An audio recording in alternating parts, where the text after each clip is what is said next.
ਉਸ ਨੂੰ ਪ੍ਰਾਪਤ ਕਰਨ ਦੇ ਲਈ ਬਾਰ-ਬਾਰ ਤਕੀਦ ਕਰਦੇ ਹਨ। ਮਨੁੱਖ ਇਸ ਦੁਨੀਆ ਤੇ ਮਨੁੱਖਾ ਜਾਮੇ ਦੇ ਵਿੱਚ ਵਿਚਰ ਰਿਹਾ ਹੈ। ਇਹਦੇ ਮਨੁੱਖਾ ਦੇਹ ਪ੍ਰਾਪਤ ਕਰਨ ਦਾ ਕੋਈ ਲਕਸ਼ ਹੈ, ਤਾਂ ਹੀ ਇਸ ਨੂੰ ਇਹ ਦੇਹ ਪ੍ਰਾਪਤ ਹੋਈ ਹੈ। ਅਸੀਂ ਕੱਲ੍ਹ ਵੀ ਇਸ ਚੀਜ਼ 'ਤੇ ਵਿਚਾਰ ਕਰ ਰਹੇ ਸੀ, ਜੇ ਸਿਰਫ ਖਾਣਾ ਤੇ ਸੌਣਾ ਪੀਣਾ ਹੀ ਮਨੁੱਖ ਦੀ ਜ਼ਿੰਦਗੀ ਹੈ, ਫਿਰ ਐਸੀ ਜਿਹੜੀ ਜ਼ਿੰਦਗੀ ਹੈ ਮਨੁੱਖ ਨੂੰ ਛੱਡ ਕੇ ਹੋਰ ਵੀ ਜਿੰਨੀਆਂ ਜੂਨੀਆਂ ਨੇ ਉਹ ਵੀ ਜੀ ਰਹੀਆਂ ਨੇ। ਫਿਰ ਮਨੁੱਖ ਉਹਨਾਂ ਤੋਂ ਵੱਖਰਾ ਆਪਣੀ ਜ਼ਿੰਦਗੀ ਵਿੱਚ ਕੁਝ ਵੀ ਨਹੀਂ ਕਰ ਰਿਹਾ। ਔਰ ਇਸ ਦੇ ਲਈ ਇਹ ਜ਼ਰੂਰੀ ਨਹੀਂ ਧਰਮ ਦਾ ਮਾਰਗ ਪ੍ਰਾਪਤ ਕਰਨਾ ਹੈ, ਪਰਮਾਤਮਾ ਦਾ ਨਾਮ ਪ੍ਰਾਪਤ ਕਰਨਾ ਹੈ, ਇਸ ਦੇ ਲਈ ਕੁਝ ਛੱਡਣ ਦੀ ਜ਼ਰੂਰਤ ਹੈ। ਨਹੀਂ, ਮਹਾਰਾਜ ਕਹਿੰਦੇ ਨੇ ਜਿੱਥੇ ਖੜੇ ਹੋ ਉੱਥੋਂ ਹੀ ਆਰੰਭਤਾ ਕਰ ਦਿਓ। ਭਾਵੇਂ ਮਾਇਆ ਹੈ ਭਾਵੇਂ ਨਹੀਂ ਹੈ, ਜੇ ਹੈ ਤਾਂ ਵੀ ਸ਼ੁਰੂ ਕਰ ਦਿਓ, ਨਹੀਂ ਹੈ ਤਾਂ ਵੀ ਸ਼ੁਰੂ ਕਰ ਦਿਓ। ਜੇ ਹੈ, ਜੇ ਫਿਰ ਪਰਮਾਤਮਾ ਦਾ ਨਾਮ ਜਪਦੇ ਹਾਂ ਫਿਰ ਚਿੰਤਾਵਾਂ ਤੋਂ ਮੁਕਤੀ ਹੋ ਜਾਏਗੀ।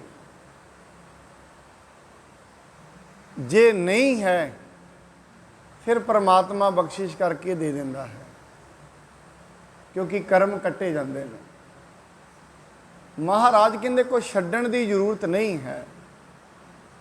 ਵਿੱਚੇ ਗ੍ਰਹਿ ਰਹਿ ਉਦਾਸੀ, ਜਿਉਂ ਕਮਲ ਰਹਿ ਵਿੱਚ ਪਾਣੀ ਹੈ।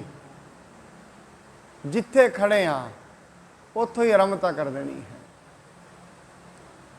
ਇਸ ਕਰਕੇ ਦੁਨੀਆ ਦੇ ਵਿੱਚ ਵੱਡੇ ਵੱਡੇ ਐਸੇ ਪਾਪੀ ਜਿਨ੍ਹਾਂ ਨੂੰ ਕਿਹਾ ਜਾਂਦਾ ਹੈ,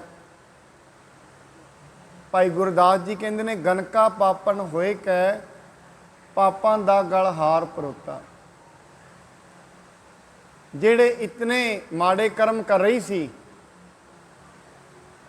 ਇਤਨੇ ਨਵੀਨਤਮ ਨੀਵੇਂ ਦਰਜੇ ਦੇ ਕੰਮ ਕਰ ਰਹੀ ਸੀ, ਜਿਸ ਨੂੰ ਸਮਾਜ ਦੇ ਵਿੱਚ ਸਭਿਅਤਾ ਦੇ ਵਿੱਚ ਸਵੀਕਾਰਿਆ ਨਹੀਂ ਜਾਂਦਾ, ਪਰ ਗਣਕਾਂ ਨੇ ਉੱਥੋਂ ਹੀ ਪਰਮਾਤਮਾ ਦਾ ਜਪ ਸ਼ੁਰੂ ਕਰ ਦਿੱਤਾ, ਉੱਥੋਂ ਹੀ ਰੱਬ ਦਾ ਨਾਂ ਸ਼ੁਰੂ ਕਰ ਦਿੱਤਾ।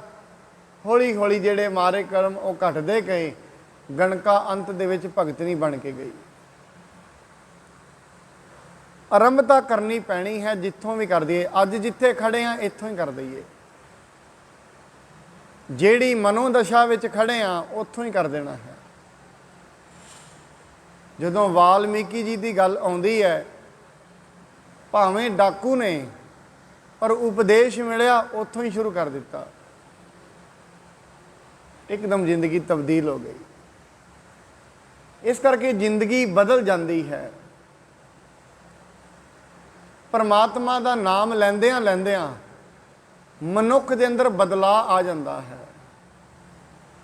ਉਹਦੇ ਗੁਣਾਤਮਕ ਨਾਮ ਅਸੀਂ ਲੈਂਦੇ ਹਾਂ, ਉਹ ਕਿਰਪਾਲੂ ਹੈ, ਦਿਆਲੂ ਹੈ, ਦਇਆਵਾਨ ਹੈ, ਇਹ ਸਾਰੇ ਨਾਮ ਉਸ ਦੇ ਲਏ ਜਾਂਦੇ ਨੇ।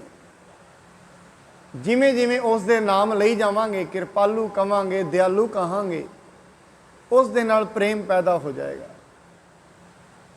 ਔਰ ਕੱਲਾ ਉਸ ਦੇ ਨਾਲ ਪ੍ਰੇਮ ਪੈਦਾ ਹੀ ਨਹੀਂ ਹੋਏਗਾ, ਉਸ ਦੇ ਅੰਦਰ ਵੀ ਸਾਡੇ ਪ੍ਰਤੀ ਪ੍ਰੇਮ ਪੈਦਾ ਹੋ ਜਾਏਗਾ। ਮਹਾਰਾਜ ਕਹਿੰਦੇ ਨੇ ਜਿਸ ਦਿਨ ਤੂੰ ਉਸ ਦਾ ਨਾਮ ਜਪੇਂਗਾ, ਹੇ ਮਨੁੱਖ, ਤੇਰੇ ਇਕੱਲੇ ਦੇ ਕਦਮ ਨਹੀਂ ਹੋਣਗੇ, ਇੱਕ ਕਦਮ ਤੇਰਾ ਹੋਏਗਾ, ਕਰੋੜ ਕਦਮ ਉਹਦੇ ਹੋਣਗੇ। ਇੱਕ ਕਦਮ ਤੂੰ ਤੁਰੇਂਗਾ, ਕਰੋੜਾਂ ਕਦਮ ਉਹ ਤੁਰ ਕੇ ਆਏਗਾ। ਜਿਵੇਂ ਅਸੀਂ ਪੜ੍ਹਦੇ ਹਾਂ, ਚਰਨ ਸ਼ਰਨ ਗੁਰ ਏਕ ਪੈਂਡਾ ਜਾਏ ਚੱਲ, ਸਤ ਗੁਰ ਕੋਟ ਪੈਂਡਾ ਆਗੇ ਹੋਏ ਲੇਤ ਹੈ। ਇੱਕ ਕਦਮ ਧਰਾਂਗੇ, ਕਰੋੜਾਂ ਕਦਮ ਉਹ ਆ ਜਾਏਗਾ। ਜੇ 10 ਕਦਮ ਧਰੇ ਨੇ, ਉਹ 10 ਕਰੋੜ ਕਦਮ ਧਰੇਗਾ। ਮਨੁੱਖ ਤੋਂ 100 200 ਗੁਣਾ 1000 ਗੁਣਾ ਫਾਲਤੂ। ਇਸ ਕਰਕੇ ਪਰਮਾਤਮਾ ਦੇ ਅੰਦਰ ਤਰਸ ਤੇ ਦਇਆ ਹੈ। ਜਿਵੇਂ ਜਿਵੇਂ ਮਨੁੱਖ ਉਸ ਨੂੰ ਯਾਦ ਕਰਦੇ ਨੇ, ਉਹ ਮਨੁੱਖਾਂ ਦੇ ਅੰਦਰ ਦੀਆਂ ਪੀੜਾਵਾਂ ਹਰ ਲੈਂਦਾ ਹੈ। ਤਾਂ ਹੀ ਉਹ ਹਰ ਹੈ, ਤਾਂ ਹੀ ਉਹ ਕਿਰਪਾਲੂ ਹੈ, ਤਾਂ ਹੀ ਉਹ ਦਿਆਲੂ ਹੈ। ਸੋ ਇਸ ਕਰਕੇ ਜਿੱਥੇ ਨਾਲ ਦੀ ਨਾਲ ਅਸੀਂ ਜੋ ਲੜੀਵਾਰ ਕਥਾ ਚੱਲ ਰਹੀ ਹੈ, ਗੁਰੂ ਸਾਹਿਬ ਜੀ ਉਹ ਜੋਗੀ ਜਿਹੜਾ ਸੰਤੋਖਸਰ ਦੇ ਪਾਵਨ ਸਰੋਵਰ ਦੇ ਵਿੱਚੋਂ ਨਿਕਲਿਆ ਹੈ, ਉਸ ਦੇ ਗੁਰੂ ਨੇ ਕਿਹਾ ਸੀ ਤੈਨੂੰ ਸ਼੍ਰੀ ਗੁਰੂ ਅਰਜਨ ਸਾਹਿਬ ਜੀ ਮਿਲਣਗੇ, ਤੂੰ ਆਪਣੀਆਂ ਸਵਾਲਾਂ ਦਾ ਜਵਾਬ ਉਹਨਾਂ ਦੇ ਕੋਲੋਂ ਪ੍ਰਾਪਤ ਕਰਨਾ ਹੈ।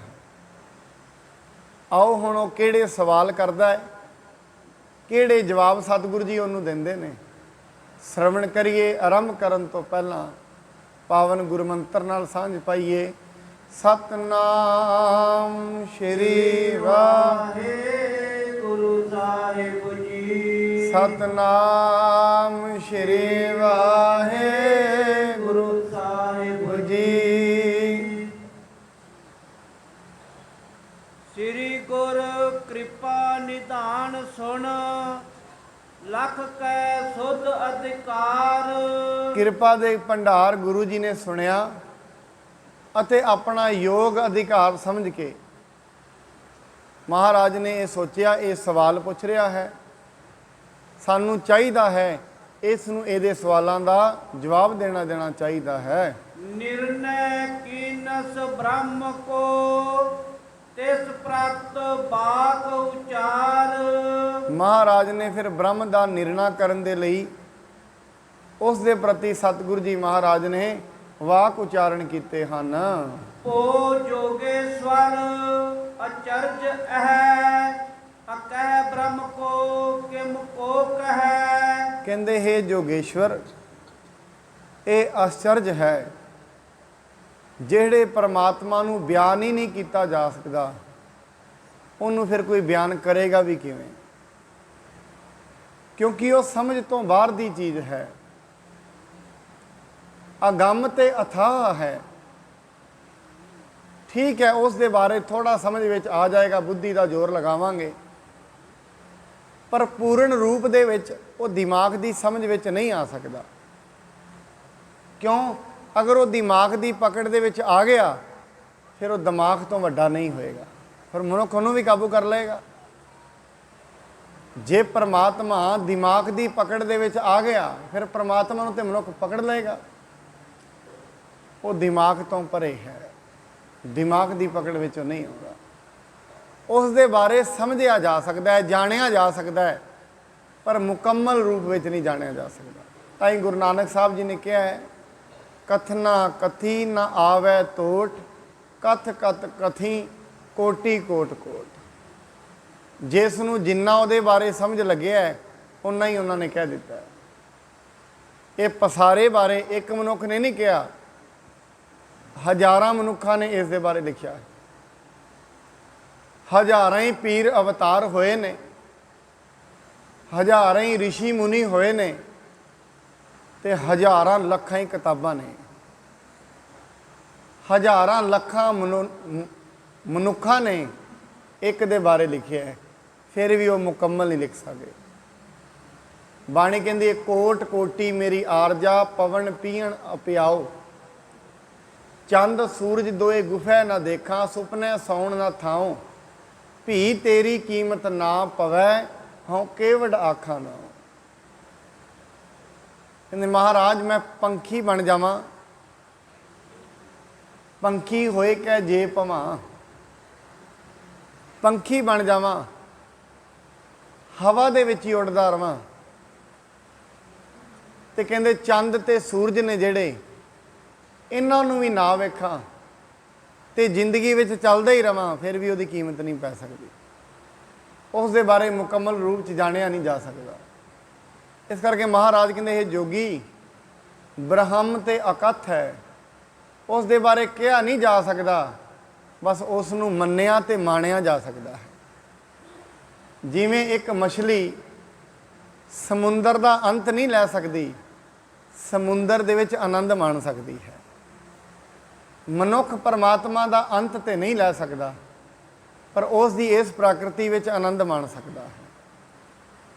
ਉਸ ਦੇ ਬਾਰੇ ਸਮਝ ਸਕਦਾ ਹੈ, ਥੋੜ੍ਹਾ ਬਹੁਤਾ ਸਮਝ ਕੇ ਇਹੀ ਸਮਝ ਵਿੱਚ ਆਉਣਾ ਹੈ ਕਿ ਸਮਝਿਆ ਨਹੀਂ ਜਾਣਾ।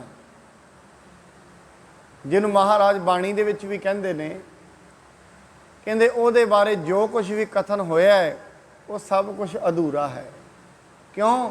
ਕਿਉਂਕਿ ਉਹ ਪਰਮਾਤਮਾ ਮਨੁੱਖ ਦੇ ਕਹਿਣ ਤੋਂ ਪਰੇ ਹੈ। ਨਾਮ ਅਗੋਚਰ ਭਾਖਤ ਤਾਹੇ, ਕਿਸੀ ਰਿਕਕ ਵਿਸੈ ਕਬ ਨਾਹੇ। ਪਰਮਾਤਮਾ ਨੂੰ ਨਾ ਇੱਕ ਨਾਮ ਅਗੋਚਰ ਵੀ ਕਿਹਾ ਗਿਆ ਹੈ। ਅਗੋਚਰ ਦਾ ਮਤਲਬ ਹੁੰਦਾ ਹੈ ਸਾਧ ਸੰਗਤ, ਜਿਹੜਾ ਅੱਖਾਂ, ਇਹ ਜਿੰਨੇ ਗਿਆਨ ਤੇ ਕਰਮ ਇੰਦਰੇ ਨੇ ਇਹਨਾਂ ਦੀ ਪਹੁੰਚ ਤੋਂ ਬਾਹਰ ਹੋਏ, ਭਾਵ ਹੱਥਾਂ ਦੀ ਪੂਰੀ ਪਕੜ ਵਿੱਚ ਨਾ ਆਏ, ਮਨ ਬੁੱਧੀ ਦੀ ਪਕੜ ਵਿੱਚ ਨਾ ਆਏ ਔਰ ਅੱਖਾਂ ਦੀ ਪਕੜ ਵਿੱਚ ਨਾ ਆਏ, ਇਸ ਤੋਂ ਪਰੇ। ਇਸ ਕਰਕੇ ਉਹ ਪਰਮਾਤਮਾ ਅਗੋਚਰ ਹੈ। ਅੱਖਾਂ ਦੇ ਨਾਲ ਜੇ ਉਹਨੂੰ ਵੇਖਾਂਗੇ, ਮਹਾਰਾਜ ਕੇ ਅੰਤ ਨਾ ਸਿਫਤੀ ਕਹਿਣ ਨਾ ਅੰਤ, ਅੰਤ ਨਾ ਕਰਨਾ ਦੇਣ ਨਾ ਅੰਤ, ਅੰਤ ਨਾ ਵੇਖਣ ਸੁਣਨ ਨਾ ਅੰਤ, ਅੰਤ ਨਾ ਜਾਪੈ ਕਿਆ ਮਨਮੰਤ, ਅੰਤ ਨਾ ਜਾਪੈ ਕੀਤਾ ਆਕਾਰ, ਅੰਤ ਨਾ ਜਾਪੈ ਪਾਰਾਵਾਰ, ਅੰਤ ਕਾਰਨ ਕੀਤੇ ਬਿਲਾਹੇ, ਤਾਂ ਕਿ ਅੰਤ ਨਾ ਪਾਏ ਜਾਏ।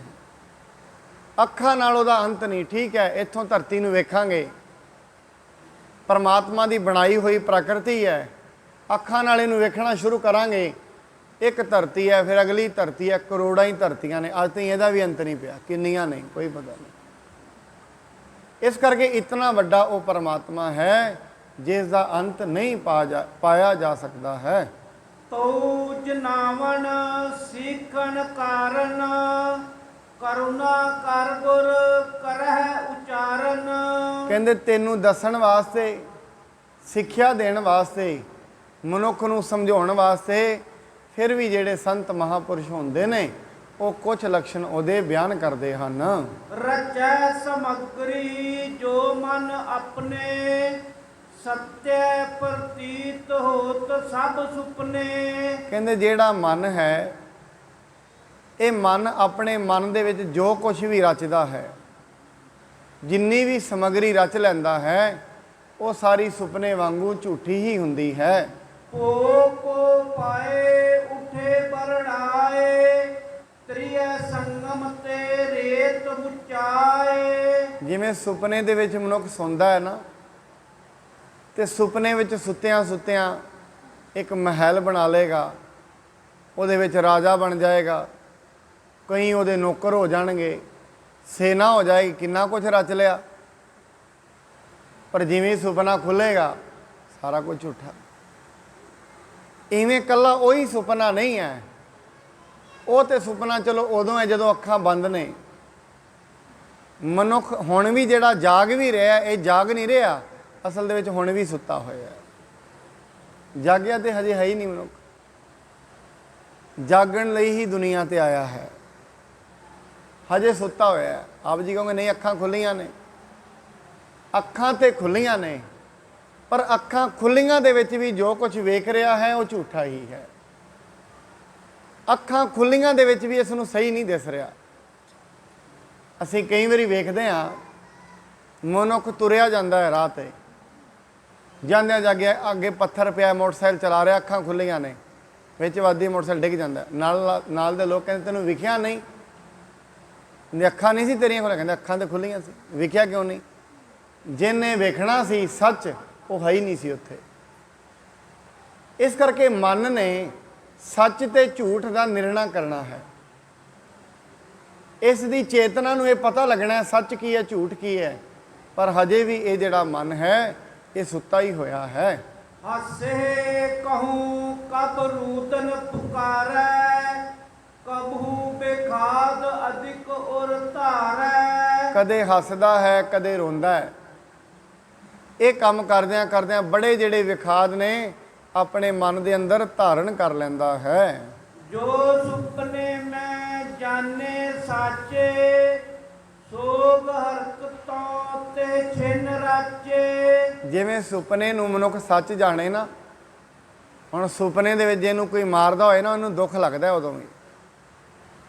ਹੁਣ ਸੁਪਨੇ ਵਿੱਚ ਜਿਹੜਾ ਦੁੱਖ ਲੱਗ ਰਿਹਾ, ਦੁੱਖ ਤੇ ਸੱਚਾ ਹੀ ਹੈ, ਡਰ ਵੀ ਰਿਹਾ। ਜੇ ਕਿਤੇ ਸੁਪਨਾ ਭਿਆਨਕ ਹੋਏ ਜੇ ਤਾਂ ਅੱਖਾਂ ਵੀ ਖੋਲ੍ਹ ਦਿੰਦਾ ਹੈ। ਸੁਪਨੇ ਦੇ ਵਿੱਚ ਮਨੁੱਖ ਸੁੱਤਾ ਹੋਏ, ਸੁਪਨੇ ਵਿੱਚ ਜੇ ਤੇ ਉਹਨੂੰ ਕੋਈ ਖੁਸ਼ੀ ਹੋ ਜਾਏ, ਉਦੋਂ ਦੇ ਸੁਪਨਾ ਲੰਮਾ ਚੱਲਦਾ ਰਹਿੰਦਾ। ਕਦੇ ਵੇਖਣਾ ਤੁਸੀਂ ਜਦੋਂ ਸਵੇਰੇ ਉੱਠਦੇ ਆ ਨਾ, ਅਸੀਂ ਇਸ ਕਰਕੇ ਉੱਠਣ ਨੂੰ ਦਿਲ ਨਹੀਂ ਕਰ ਰਿਹਾ ਹੁੰਦਾ ਕਿ ਉਹ ਸੁਪਨਾ ਚੱਲ ਰਿਹਾ ਹੁੰਦਾ ਤੇ ਕੋਈ ਉਹਨੂੰ ਉਠਾਏ ਵੀ ਨਾ, ਕਹਿੰਦਾ ਖਲੋ ਜਾਓ 10 ਮਿੰਟ, ਕਿਉਂ? ਸੁਪਨਾ ਪੂਰਾ ਹੋ ਲੈਣ ਦਿਓ। ਮਨੁੱਖ ਇੱਕ ਸੁਪਨੇ ਵਿੱਚ ਚੱਲ ਰਿਹਾ ਹੁੰਦਾ ਹੈ ਤੇ ਸੁਪਨੇ ਵਿੱਚ ਮਨੋਂ ਚੱਲ ਰਿਹਾ, ਅੱਗੇ ਸੱਪ ਆ ਗਿਆ, ਸੱਪ ਨੇ ਇਹਨੂੰ ਵੱਢ ਲਿਆ, ਇੱਕਦਮ ਅੱਖਾਂ ਖੁੱਲ ਜਾਣਗੀਆਂ। ਦੁੱਖ ਹੁੰਦਾ ਹੈ ਸੁਪਨੇ ਵਿੱਚ। ਇਸ ਕਰਕੇ ਸੁਪਨੇ ਦੇ ਵਿੱਚ ਹੀ ਮਨੁੱਖ ਡਰ ਤੇ ਭੈ ਬਣਾਈ ਰੱਖਦਾ ਹੈ। ਜੇਕਰ ਕੂਰ ਲਖੈ ਇਹੋ ਤਬੈ, ਸੁਪਨ ਕਿਰਿਆ ਇਹ ਹੋਏ ਨਾ ਸਬੈ। ਜੇ ਕਿਤੇ ਨੂੰ ਸੁਪਨੇ ਵਿੱਚ ਪਤਾ ਲੱਗ ਜੇ ਵੀ ਇਹ ਸੱਚ ਨਹੀਂ ਹੈ, ਤੈਨੂੰ ਵੱਢਿਆ, ਤੂੰ ਮਰ ਥੋੜੀ ਨਾ ਗਿਆ, ਸੱਚ ਨਹੀਂ ਹੈ, ਸੁਪਨਾ ਹੈ, ਫਿਰ ਇਹਨੂੰ ਦੁੱਖ ਲੱਗੇਗਾ ਹੀ ਨਹੀਂ। ਇਵੇਂ ਕਹਿੰਦੇ ਜਿਹੜਾ ਇਹ ਜਗਤ ਹੈ, ਜੇ ਮਨੁੱਖ ਨੂੰ ਪਤਾ ਲੱਗ ਜੇ ਇਹ ਜਿਹੜਾ ਜਗਤ ਹੈ ਇਹ ਵੀ ਸੁਪਨਾ ਹੈ। ਰਾਮ ਗਿਓ ਰਾਵਣ ਗਿਓ, ਜਾ ਕੋ ਬਹੁ ਪਰਵਾਰ, ਕਹੋ ਨਾਨਕ ਕੇ ਸਥਿਰ ਨਹੀਂ, ਸੁਪਨੇ ਜਿਉ ਸੰਸਾਰ। ਇਹ ਅਸਲ ਦੇ ਵਿੱਚ ਸੁਪਨਾ ਹੀ ਹੈ ਇਹ ਸੰਸਾਰ ਵੀ, ਪਰ ਇਸ ਸੁਪਨੇ ਨੂੰ ਮਨੁੱਖ ਸੱਚ ਸਮਝੀ ਬੈਠਾ ਹੈ। ਹੁਣ ਇਸ ਸੁਪਨੇ ਨੂੰ ਸੱਚ ਸਮਝ ਬੈਠਾ ਹੈ, ਇਹਦੇ ਵਿੱਚ ਕਿਸੇ ਨੂੰ ਧੀ ਬਣਾ ਲਿਆ, ਕਿਸੇ ਨੂੰ ਪੁੱਤਰ ਬਣਾ ਲਿਆ, ਹੈਗੇ ਨੇ, ਉਹਨਾਂ ਦੇ ਨਾਲ ਮੋਹ ਹੋ ਗਿਆ, ਉਹਨਾਂ ਪਿੱਛੇ ਲੜਦਾ ਰਹਿੰਦਾ ਹੈ, ਲੜੇਗਾ ਫਿਰ ਦੁੱਖ ਵੀ ਹੋਏਗਾ। ਕੁਝ ਸੋਚੀ ਜਾਂਦਾ ਮੇਰੇ ਤੋਂ ਨਿਕਲ ਗਿਆ, ਕੁਝ ਕਹਿੰਦਾ ਮੇਰੇ ਕੋਲ ਆ ਗਿਆ, ਦੁੱਖ ਤਾਂ ਹੀ ਤਾਂ ਲੱਗ ਰਿਹਾ। ਦੁੱਖ ਦਾ ਕਾਰਨ ਕੀ ਹੈ? ਕਹਿੰਦਾ ਮੇਰੇ ਤੋਂ ਕੋਈ ਚਲਾ ਗਿਆ। ਵਿਦਵਾਨ ਸੱਜਣ ਕਹਿੰਦੇ ਨੇ ਤੇਰੇ ਤੋਂ ਜਾਣਾ ਕੀ ਸੀ, ਤੂੰ ਲੈ ਕੇ ਕੁਝ ਨਹੀਂ ਆਇਆ, ਜਾਣਾ ਕੀ ਹੈ? ਤੇਰਾ ਹੈ ਹੀ ਇੱਥੇ ਕੁਝ ਨਹੀਂ ਹੈ, ਤੂੰ ਇੱਕ ਸੁਪਨੇ ਵਿੱਚ ਜੀ ਰਿਹਾ ਹੈ। ਗੱਲ ਇਹ ਹੈ, ਦੁੱਖ ਤਾਂ ਹੈ ਮਨੁੱਖ ਇੱਥੇ ਸੁਪਨੇ ਵਿੱਚ ਜੀ ਰਿਹਾ ਦੁਨੀਆ ਵਿੱਚ। ਪਰ ਇਹ ਸੁਪਨਾ ਕਦੋਂ ਟੁੱਟਦਾ ਹੈ? ਜਦੋਂ ਅਗਿਆਨਤਾ ਟੁੱਟਦੀ ਹੈ, ਇਹਨੂੰ ਸਮਝ ਆਏਗੀ, ਉਸ ਤੋਂ ਪਹਿਲਾਂ ਨਹੀਂ ਟੁੱਟਦੀ। ਮੈਂ ਬੜੀ ਵਾਰੀ ਬੇਨਤੀ ਕੀਤੀ ਸਾਧ ਸੰਗਤ, ਇਸ ਦੁਨੀਆ ਤੇ ਕੋਈ ਵੀ ਮਾਲਕ ਨਹੀਂ ਹੈ, ਸਾਰੇ ਚੌਂਕੀਦਾਰ ਨੇ। ਕੋਈ ਚੌਂਕੀਦਾਰ ਛੋਟਾ ਹੈ, ਕੋਈ ਵੱਡਾ ਹੈ, ਬਸ ਗੱਲ ਇੰਨੀ ਹੈ। ਕੋਈ 50 ਕਿੱਲਿਆਂ ਦਾ ਚੌਂਕੀਦਾਰ ਹੈ, ਕੋਈ 100 ਕਿੱਲਿਆਂ ਦਾ ਚੌਂਕੀਦਾਰ ਹੈ, ਕੋਈ 1000 ਕਿੱਲੇ। ਬਸ ਚੌਂਕੀਦਾਰੀ ਵੱਡੀ ਛੋਟੀ ਹੋ ਸਕਦੀ ਹੈ ਸਾਰੇ ਹੀ ਚੌਂਕੀਦਾਰ ਨੇ। ਬਸ ਕਿਸੇ ਨੂੰ ਛੋਟੀ ਚੌਂਕੀਦਾਰੀ ਮਿਲੀ ਔਰ ਕਹਿੰਦਾ ਕੀ ਹੈ, ਮੈਨੂੰ ਕੁਝ ਨਹੀਂ ਦਿੱਤਾ। ਭਾਈ ਤੈਨੂੰ ਚੌਂਕੀਦਾਰੀ ਦਿੱਤੀ, ਛੋਟੀ ਲੈ ਭਾਵੇਂ ਵੱਡੀ ਲੈ। ਕਿਸੇ ਨੂੰ ਛੋਟੀ ਦਿੱਤੀ ਹੈ, ਕਿਸੇ ਨੂੰ ਵੱਡੀ ਦਿੱਤੀ ਹੈ। ਕਿਸੇ ਨੇ 50 ਸਾਲ ਚੌਂਕੀਦਾਰੀ ਨਿਭਾਉਣੀ ਹੈ, ਕਿਸੇ ਨੇ 70 ਸਾਲ ਨਿਭਾਉਣੀ ਹੈ, ਕਿਸੇ ਨੇ 90 ਸਾਲ ਨਿਭਾਉਣੀ ਹੈ। ਉਸ ਤੋਂ ਬਾਅਦ ਜਿਹੜੇ ਅਗਲੇ ਚੌਂਕੀਦਾਰ ਉਹ ਵੀ ਆ ਗਏ ਨੇ, ਬੱਚੇ ਹੋ ਗਏ ਨੇ ਅਗਲੇ ਚੌਂਕੀਦਾਰ, ਉਹਨਾਂ ਸੰਭਾਲ ਲੈਣਾ, ਚੌਂਕੀਦਾਰ ਹੀ ਨੇ ਅਗਲੇ ਉਹ। ਇਸ ਕਰਕੇ ਦੁਨੀਆ ਦੇ ਉੱਤੇ ਸਾਰੇ ਚੌਂਕੀਦਾਰ ਹੀ ਹਨ, ਮਾਲਕ ਇੱਥੇ ਕੋਈ ਵੀ ਨਹੀਂ ਹੈ। ਮਾਲਕ ਇੱਕੋ ਹੀ ਹੈ, ਧਰਤੀ ਉਹਦੀ ਹੈ, ਸਭ ਕੁਝ ਉਹਦਾ ਹੈ। ਇੱਥੇ ਮਨੁੱਖ ਨੂੰ ਆਪਣੇ ਚੌਂਕੀਦਾਰੇ ਦਾ ਹੀ ਮਾਣ ਹੋ ਗਿਆ, ਕਿਉਂ? ਅਗਿਆਨਤਾ ਹੈ ਨਾ, ਹਜੇ ਅੰਦਰ ਗਿਆਨ ਨਹੀਂ ਹੋਇਆ। ਮਨ ਮੈਲਾ ਹੈ, ਮੈਲਾ ਮਨ ਕਦੇ ਵੀ ਗਿਆਨੀ ਨਹੀਂ ਹੋ ਸਕਦਾ। ਗਿਆਨ ਕਿਵੇਂ ਆਏਗਾ ਮੈਲੇ ਮਨ 'ਚ? ਜਦੋਂ ਤੇ ਬੁੱਧੀ ਮੈਲੀ ਹੈ, ਇਸ ਨੂੰ ਜਿਹੜੀਆਂ ਸੱਚੀਆਂ ਗੱਲਾਂ ਉਹ ਵੀ ਝੂਠ ਲੱਗਦੀਆਂ ਨੇ, ਤੇ ਝੂਠ ਇਹਨੂੰ ਸੱਚ ਲੱਗਦਾ, ਕਿਉਂਕਿ ਮੈਲੀ ਬੁੱਧੀ ਕਦੇ ਵੀ ਸੱਚ ਤੇ ਅਸੱਚ ਦਾ ਨਿਰਣਾ ਨਹੀਂ ਕਰ ਪਾਏਗੀ। ਪਰ ਮੈਂ ਤਾਂ ਇਹ ਵੀ ਕਰਦੇ ਹਾਂ, ਜਿਹੜਾ ਮੈਲੀ ਬੁੱਧੀ ਦਾ ਮਾਲਕ ਹੁੰਦਾ ਉਹਦੇ ਤੇ ਕਦੇ ਨਿਆਂ ਨਹੀਂ ਕਰ ਸਕਦਾ ਪੰਚਾਇਤ 'ਚ ਬੈਠ ਕੇ। ਸੱਚ ਤੇ ਝੂਠ ਦਾ ਨਿਆਂ ਤੇ ਉਹ ਵੀ ਨਹੀਂ ਕਰ ਸਕਦਾ, ਕਿਉਂਕਿ ਉਹ ਵੀ ਡਰ ਕੇ ਕਰੇਗਾ। ਇਸ ਕਰਕੇ ਮਨੁੱਖ ਦੀ ਬੁੱਧ ਮੈਲੀ ਹੈ। ਮੈਲੀ ਮਤ ਹੋਣ ਕਰਕੇ ਇਹ ਜਿਹੜੀ ਦੁਨੀਆ ਹੈ ਇਹ ਸੁਪਨੇ ਦੇ ਸਮਾਨ ਹੈ। ਮਨੁੱਖ ਇਸ ਨੂੰ ਸੱਚ ਸਮਝ ਬੈਠਾ ਹੈ। ਸੱਚ ਸਮਝਣ ਕਰਕੇ ਇਹ ਰੋਜ਼ ਲੋਭ ਕਰਦਾ ਹੈ, ਹੰਕਾਰ ਕਰਦਾ ਹੈ ਤੇ ਪਾਪ ਕਮਾਉਂਦਾ ਹੈ ਸੁਪਨੇ ਵਿੱਚ। ਹੁਣ ਜਿੰਨੇ ਇਹ ਪਾਪ ਕਮਾਏਗਾ, ਇਸ ਨੂੰ ਇਹਦਾ ਫਲ ਭੁਗਤਣਾ ਪੈਂਦਾ। ਪਾਪ ਕਮਾਇਆ ਕਿਉਂ? ਅਗਿਆਨ ਕਰਕੇ। ਜੇ ਗਿਆਨ ਹੋ ਗਿਆ ਫਿਰ ਕਿਉਂ ਲੋਭ ਕਰੇਗਾ? ਮਹਾਰਾਜ ਬਾਣੀ ਦੇ ਵਿੱਚ ਕਹਿੰਦੇ ਨੇ, ਜਦ ਰਹਿਣਾ ਨਾਹੀ ਏਤ ਜਗ, ਤਾਂ ਕਾਇਤ ਗਰਭ ਹੰਡੀਐ। ਹੇ ਮਨੁੱਖ, ਜਦੋਂ ਤੂੰ ਇੱਥੇ ਰਹਿਣਾ ਹੀ ਨਹੀਂ ਹੈ, ਫਿਰ ਮਾਣ ਕਾਹਦਾ ਕਰਦਾ ਹੈ? ਜੇ ਮਨੁੱਖ ਨੂੰ ਇਹ ਗੱਲ ਸਮਝ ਆ ਜਾਏ ਨਾ, ਫਿਰ ਆਪਣੀ ਜ਼ਿੰਦਗੀ ਦੇ ਵਿੱਚ ਉਹ ਕਦੀ ਵੀ, ਬਹੁਤ ਪਦਾਰਥ ਹੁੰਦਿਆਂ ਵੀ ਕਦੇ ਹੰਕਾਰ ਨਹੀਂ ਕਰੇਗਾ, ਕਦੇ ਲੋਭ ਨਹੀਂ ਕਰੇਗਾ, ਕਦੇ ਪਾਪ ਨਹੀਂ ਬੋਲੇਗਾ, ਮਾੜਾ ਨਹੀਂ ਬੋਲੇਗਾ। ਰਾਜੇ ਜਨਕ ਦੇ ਕੋਲ ਨਾ ਇੱਕ ਵਾਰੀ ਇੱਕ ਰਿਸ਼ੀ ਆਇਆ।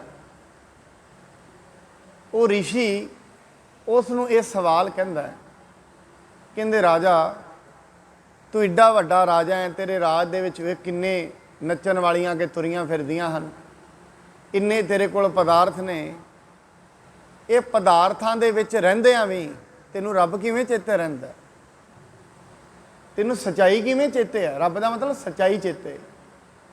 ਤੂੰ ਕਿਵੇਂ ਸਮਝੀ ਬੈਠਾ ਹੈ ਸਾਰੀ ਦੁਨੀਆ ਝੂਠ ਹੈ? ਇੰਨਾ ਕਿਉਂਕਿ ਮਾੜਾ ਜਿਹਾ ਮਨੁੱਖ ਕਿਤੇ ਚਾਰ ਮਨੁੱਖ ਕੋਲ ਜਿਵੇਂ ਮਾਇਆ ਵੱਧਦੀ ਹੈ ਨਾ, ਭੋਗ ਤੇ ਵਿਲਾਸ ਵੱਧ ਜਾਂਦੇ ਹਨ। ਮਨੁੱਖ ਪਹਿਲਾਂ ਤੇ ਇੱਥੇ ਖਾਣਾ ਖਾਏਗਾ, ਫਿਰ ਵੱਡੀਆਂ ਵੱਡੀਆਂ ਪਾਰਟੀਆਂ ਵਿੱਚ ਜਾਏਗਾ, ਹੁਣ ਉਹਨਾਂ ਦੇ ਸਵਾਦਾਂ ਵਿੱਚ ਖਚਿਤ ਹੋ ਜਾਏਗਾ, ਪਰਮਾਤਮਾ ਦੂਰ ਰਹਿ ਗਿਆ। ਕਿੱਥੇ ਸਤਸੰਗ ਦੇ ਬੋਲ ਕੋਈ ਯਾਦ ਨਹੀਂ, ਕਿਉਂਕਿ ਜਿਹੜੇ ਭੋਗ ਵਿਲਾਸ ਨੇ ਉਹ ਮਨ ਨੂੰ ਖਚਿਤ ਕਰ ਦਿੰਦੇ ਨੇ। ਹਾਂ, ਇਹ ਨਹੀਂ ਹੈ ਭੋਗ ਵਿਲਾਸ ਨਾ ਕਰੇ, ਖਾਏ ਪੀਏ ਨਾ, ਇਹ ਤੇ ਕਿਤੇ ਨਹੀਂ ਕਿਹਾ, ਨਾ ਪਾਏ ਨਾ, ਜੋ ਮਰਜ਼ੀ ਪਾ, ਜੋ ਮਰਜ਼ੀ, ਪਰ ਜਿੱਥੇ ਵੀ ਹੈ ਉੱਥੇ ਉਹਨੂੰ ਯਾਦ ਰੱਖ। ਇਹ ਯਾਦ ਰੱਖ, ਮਹਾਰਾਜ ਕੇ ਸੰਗ ਸਹਾਈ ਸੁਆਵੈ ਨਾ ਚੀਤ, ਜੋ ਵੈਰਾਈ ਤਾਂ ਸਿਉ ਪ੍ਰੀਤ। ਬਲੁਆ ਕੇ ਗ੍ਰਹਿ ਭੀਤਰ ਵਸੈ, ਆਨੰਦ ਕੇਲ ਮਾਇਆ ਰੰਗ ਰਸੈ। ਨਿਜ ਕਰ ਦ੍ਰਿੜ ਕਰ ਮਨ ਹੈ, ਮਨਹਿ ਪ੍ਰਤੀਤ, ਕਾਲ ਨ ਆਵੈ ਮੂੜੇ ਚੀ। ਆਪਣੀ ਜਿਹੜੀ ਪ੍ਰਤੀਤ ਹੈ ਨਾ ਦੁਨੀਆ ਦੀ, ਇੱਥੇ ਦ੍ਰਿੜ ਕਰਕੇ ਸਮਝ ਰਿਹਾ ਹੈ, ਆਪਣੇ ਆਪ ਨੂੰ ਇੱਥੇ ਪੱਕਾ ਸਮਝ ਰਿਹਾ ਹੈ ਮਨੁੱਖ। ਇਸ ਕਰਕੇ ਤੇ ਇੱਥੇ ਪੱਕੀਆਂ ਨੀਹਾਂ ਖੁਦਾ ਰਿਹਾ ਹੈ। ਇਹ ਨਹੀਂ ਹੈ ਘਰ ਨਾ ਬਣਾਏ, ਬਣਾ ਵੱਡੇ ਤੋਂ ਵੱਡੇ ਮਹੱਲ ਬਣਾ, ਪਰ ਬਣਾ ਕੇ ਇਹ ਹੀ ਕਹਿ ਪਰਮਾਤਮਾ ਮੇਰੇ ਤੋਂ ਬਣਵਾ ਰਿਹਾ ਹੈ, ਮੈਂ ਤੇ ਥੋੜ੍ਹੇ ਹੀ ਸਮੇਂ ਰਹਿਣਗੇ ਤੇ ਹੋ ਰਹੀ ਇਹਦੇ ਵਿੱਚ, ਬਣਵਾ ਤੂੰ ਹੀ ਰਿਹਾ ਹੈ ਮੇਰੇ ਤੋਂ, ਪਰ ਮੈਨੂੰ ਇਹਨਾਂ ਵਿੱਚ ਆਨੰਦ ਬਖਸ਼ੀ। ਇਹਨਾਂ ਵਿੱਚ ਰਹਿੰਦਿਆਂ ਗੁਰਾ ਇੱਕ ਦੇਹ ਬੁਝਾਈ, ਸਭਨਾ ਜੀਆਂ ਕਾ ਇੱਕ ਦਾਤਾ, ਸੋ ਮੈਂ ਵਿਸਰ ਨਾ ਜਾਈ। ਤੂੰ ਮੇਰੇ ਤੇ ਇੱਕ ਕਿਰਪਾ ਕਰੀ, ਭਾਵੇਂ ਇਸ ਘਰ ਵਿੱਚ ਰੱਖ, ਭਾਵੇਂ ਛੋਟੇ 'ਚ ਰੱਖ, ਪਰ ਤੂੰ ਮੇਰਾ ਆਪਣਾ ਨਾਮ ਨਾ ਮੈਨੂੰ ਵਿਸਰਨ ਦੇਈ, ਇਹ ਮੇਰੇ ਤੇ ਕਿਰਪਾ ਕਰੀ। ਰਾਜਾ ਜਨਕ ਕਹਿੰਦਾ ਇਹ ਤੇ ਬੜਾ ਆਸਾਨ ਹੈ ਰੱਬ ਨੂੰ ਯਾਦ ਰੱਖਣਾ। ਕਹਿੰਦੇ ਕਿਵੇਂ? ਉਹ ਕਹਿੰਦਾ ਰਿਸ਼ੀ ਜੀ, ਆਹ ਜਿਹੜਾ ਤੇਲ ਮੈਂ ਤੁਹਾਨੂੰ ਕਟੋਰਾ ਫੜਾਉਣਾ ਹਾਂ, ਭਰਿਆ ਉੱਤੋਂ ਤਾਈਂ, ਯਾਦ ਰੱਖਿਓ ਇੱਧਰ ਗੀਤ ਸੰਗੀਤ ਚੱਲਦਾ ਰਹਿਣਾ, ਤੁਸੀਂ ਇਹ ਫੜ ਕੇ ਰੱਖਣਾ ਤੇ ਡਿੱਗਣ ਨਹੀਂ ਦੇਣਾ। ਇਹ ਸਿਪਾਹੀਆਂ ਨੂੰ 6 ਸਿਪਾਹੀਆਂ ਨੂੰ ਕਹਦੇ ਤੇ ਨੇੜੇ ਤੇੜੇ ਖਲੋ ਜਾਓ ਕਿਰਪਾਨਾਂ ਲੈ ਕੇ, ਜੇ ਕਿਤੇ ਮਾੜਾ ਜਿਹਾ ਵੀ ਡਿੱਗੇ ਤੇ ਨਾਲ ਹੀ ਗਲਾ ਵੱਢ ਦਿਓ, ਬਸ ਪੁੱਛਣਾ ਹੀ ਨਹੀਂ ਹੈ ਇੱਥੋਂ। ਉਹ ਹੁਣ ਖਲੋਤਾ ਰਿਹਾ ਤੇਲ ਦਾ ਕਟੋਰਾ ਲੈ ਕੇ, ਹੁਣ ਉੱਧਰ ਗਾਣੇ ਚੱਲ ਰਹੇ ਨੇ, ਨ੍ਰਿਤ ਨਾਚ ਚੱਲ ਰਿਹਾ ਹੈ, ਸਾਰੇ ਵੇਖ ਰਹੇ ਨੇ ਉਹਦਾ ਧਿਆਨ ਕਟੋਰੇ 'ਚ। ਕਿਉਂ? ਚਾਰੇ ਬੰਨੇ ਸਿਪਾਹੀ ਖੜੇ ਨੇ, ਜੇ ਕਿਤੇ ਮਾੜਾ ਜਿਹਾ ਵੀ ਥੱਲੇ ਡਿੱਗਿਆ ਨਾਲ ਹੀ ਵੱਢ ਦੇਣਗੇ ਗਲਾ। ਸਾਰਾ ਕੁਝ ਖਤਮ ਹੋਇਆ। ਰਾਜਾ ਜਨਕ ਪੁੱਛਦਾ ਹੈ ਰਿਸ਼ੀ ਸਾਹਿਬ ਕੁਛ ਆਇਆ ਸਮਝ ਵਿੱਚ, ਰੱਬ ਕਿਵੇਂ ਯਾਦ ਰਹਿੰਦਾ? ਕਹਿੰਦੇ ਆ ਗਿਆ, ਬਸ ਮੇਰੇ ਬਿਲਕੁਲ ਸਾਰੀ ਕਹਾਣੀ ਸਮਝ ਆ ਗਈ ਹੈ ਵੀ ਰੱਬ ਯਾਦ ਕਿਵੇਂ ਰਹਿੰਦਾ ਹੈ। ਕਹਿੰਦੇ ਜਦੋਂ ਮੌਤ ਯਾਦ ਰਹਿੰਦੀ ਹੈ, ਰੱਬ ਆਪਣੇ ਆਪ ਹੀ ਯਾਦ ਰਹਿੰਦਾ ਹੈ। ਜਦੋਂ ਧਿਆਨ ਇੱਕ ਤੇ ਕੇਂਦਰਿਤ ਹੋ ਜਾਏਗਾ, ਫਿਰ ਕੋਈ ਵੀ ਚੀਜ਼ ਰੁੜੇਗੀ ਨਹੀਂ। ਮਹਾਰਾਜ ਕਹਿੰਦੇ ਤੂੰ ਆਪਣੀ ਪ੍ਰਤੀਤ, ਆਪਣੇ ਆਪ ਨੂੰ ਇੱਥੇ ਦ੍ਰਿੜ ਕਰਕੇ ਸਮਝ ਰਿਹਾ ਹੈ, ਤਾਂ ਕਰਕੇ ਤੈਨੂੰ ਰੱਬ ਯਾਦ ਨਹੀਂ ਹੈ। ਪਰ ਤੂੰ ਦ੍ਰਿੜ ਨਹੀਂ ਹੈ। ਬਲੂਆ ਕੇ ਗ੍ਰਹਿ ਭੀਤਰ ਵਸੈ, ਕਹਿੰਦੇ ਤੂੰ ਤੇ ਮਿੱਟੀ ਦੇ ਘਰ ਵਿੱਚ ਵਸ ਰਿਹਾ ਹੈ। ਆ ਵੱਡੇ ਵੱਡੇ ਜਿਹੜੇ ਆਪਾਂ ਗੁਰਦੁਆਰਾ ਸਾਹਿਬ ਬਣਾਏ ਨੇ, ਬਾਹਰ ਬਿਲਡਿੰਗਾਂ ਬਣਾਈਆਂ ਨੇ, ਇਹਨਾਂ ਦੀਆਂ ਤੇ ਮਨਿਆਦਾ ਹੈਗੀਆਂ ਨੇ, ਸਰੀਰ ਦੀ ਕੋਈ ਮਨਿਆਦ ਨਹੀਂ ਹੈ। ਔਰ ਮੈਂ ਤਾਂ ਕਈ ਵਾਰੀ ਸੋਚਦਾ ਜਦੋਂ ਮਨੁੱਖ ਸਵੇਰੇ ਉੱਠੇ ਨਾ, ਇਹ ਸ਼ੁਕਰਾਨਾ ਹੀ ਕਰਨਾ ਚਾਹੀਦਾ, ਪ੍ਰਮਾਤਮਾ ਤੇਰਾ ਸ਼ੁਕਰਾਨਾ ਹੈ ਅੱਜ ਦਾ ਜੀਵਨ ਫੇਰ ਬਖਸ਼ਿਆ ਹੈ। ਜਿੱਥੇ ਜੀਵਨ ਬਖਸ਼ਿਆ ਹੈ ਆਪਣੀ ਯਾਦ ਵੀ ਬਖਸ਼ੀ। ਅੱਜ ਜੀਵਨ ਤੇ ਬਖਸ਼ਿਆ ਹੈ, ਕਿਉਂਕਿ ਤੇਰੀ ਯਾਦ ਤੋਂ ਬਿਨਾਂ ਜੀਵਨ ਦਾ ਵੀ ਕੀ ਫਾਇਦਾ ਹੈ। ਇਸ ਕਰਕੇ ਜੋਗੀ ਨੂੰ ਮਹਾਰਾਜ ਸਮਝਾਉਂਦੇ ਨੇ, ਜੋਗੀ ਸਾਹਿਬ ਇੱਕ ਗੱਲ ਯਾਦ ਰੱਖੋ, ਇਹ ਜਿਹੜੀ ਦੁਨੀਆ ਹੈ ਇਹ ਸੁਪਨੇ ਦੇ ਵਾਂਗੂ ਹੈ। ਜਿਵੇਂ ਸੁਪਨੇ ਦੇ ਵਿੱਚ ਕੋਈ ਰਾਜਾ ਹੋਏ, ਪਰ ਜਦੋਂ ਨੀਂਦ ਖਿਲਦੀ ਹੈ ਰਾਜਾ ਨਹੀਂ ਹੁੰਦਾ ਕੋਈ, ਇੱਥੇ ਸਾਰੇ ਇੱਕੋ ਸਮਾਨ ਹਨ। ਐਸਾ ਮਹਾਰਾਜ ਨੂੰ ਸਮਝਾ ਰਹੇ ਹਨ। ਜਿਮ ਬਾਜੀਗਰ ਆਪਣੀ ਮਾਇਆ, ਮਿਥਿਆ ਲੱਖ ਸੋਗ ਨਾ ਹਰ ਖਾਇਆ। ਕਹਿੰਦੇ ਜਿਵੇਂ ਬਾਜੀਗਰ ਹੁੰਦਾ ਨਾ, ਖੇਲਾਂ ਵਾਲਾ, ਖੇਲ ਖਿਡਾਉਂਦਾ ਹੈ, ਪੁਤਲੀਆਂ ਦੇ ਖੇਡ ਖਿਡਾਉਂਦਾ ਜਿਹੜਾ, ਉਹ ਕਦੇ ਵੇਖਿਓ ਕਿਸੇ ਨੂੰ ਰਾਜਾ ਬਣਾ ਦਿੰਦਾ ਹੈ, ਆਪਣੇ ਆਪ ਹੀ ਉਹ ਖੇਡ ਬਣਾਉਂਦਾ ਹੈ ਪੂਰਾ, ਤੇ ਆਪਣੇ ਆਪ ਹੀ ਉਹ ਖੇਡ ਨੂੰ ਢਾਹ ਕੇ ਬੰਦ ਕਰ ਲੈਂਦਾ ਹੈ। ਪਹਿਲਾਂ ਖੇਡ ਖਿਡਾ ਰਿਹਾ, ਸਾਰਿਆਂ ਨੂੰ ਸਾਰਾ ਸਮਾਨ ਬਣਾਇਆ ਹੈ। ਉਸ ਤੋਂ ਬਾਅਦ ਸਾਰੇ ਖੇਡ ਨੂੰ ਬੰਦ ਵੀ ਕਰ ਲੈਂਦਾ ਹੈ। ਜਿਵੇਂ ਜਿਹੜੇ ਬੱਚੇ ਹੁੰਦੇ ਨਾ ਛੋਟੇ ਛੋਟੇ, ਪਹਿਲਾਂ ਰੇਤਾ 'ਚ ਖੇਡਦੇ ਹੁੰਦੇ ਸੀ।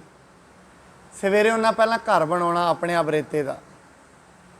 ਜਦੋਂ ਸ਼ਾਮ ਨੂੰ ਘਰ ਜਾਣ ਲੱਗਾ ਨਾ, ਪਹਿਲਾਂ ਬਣਾਉਂਦਿਆਂ ਵੀ ਖੁਸ਼, ਜਦੋਂ ਜਾਣ ਲੱਗਣਾ ਲੱਤ ਮਾਰਨੀ ਉਹ ਘਰ ਨੂੰ ਬਣਾ ਕੇ ਤੋੜ ਕੇ, ਉਦੋਂ ਵੀ ਖੁਸ਼।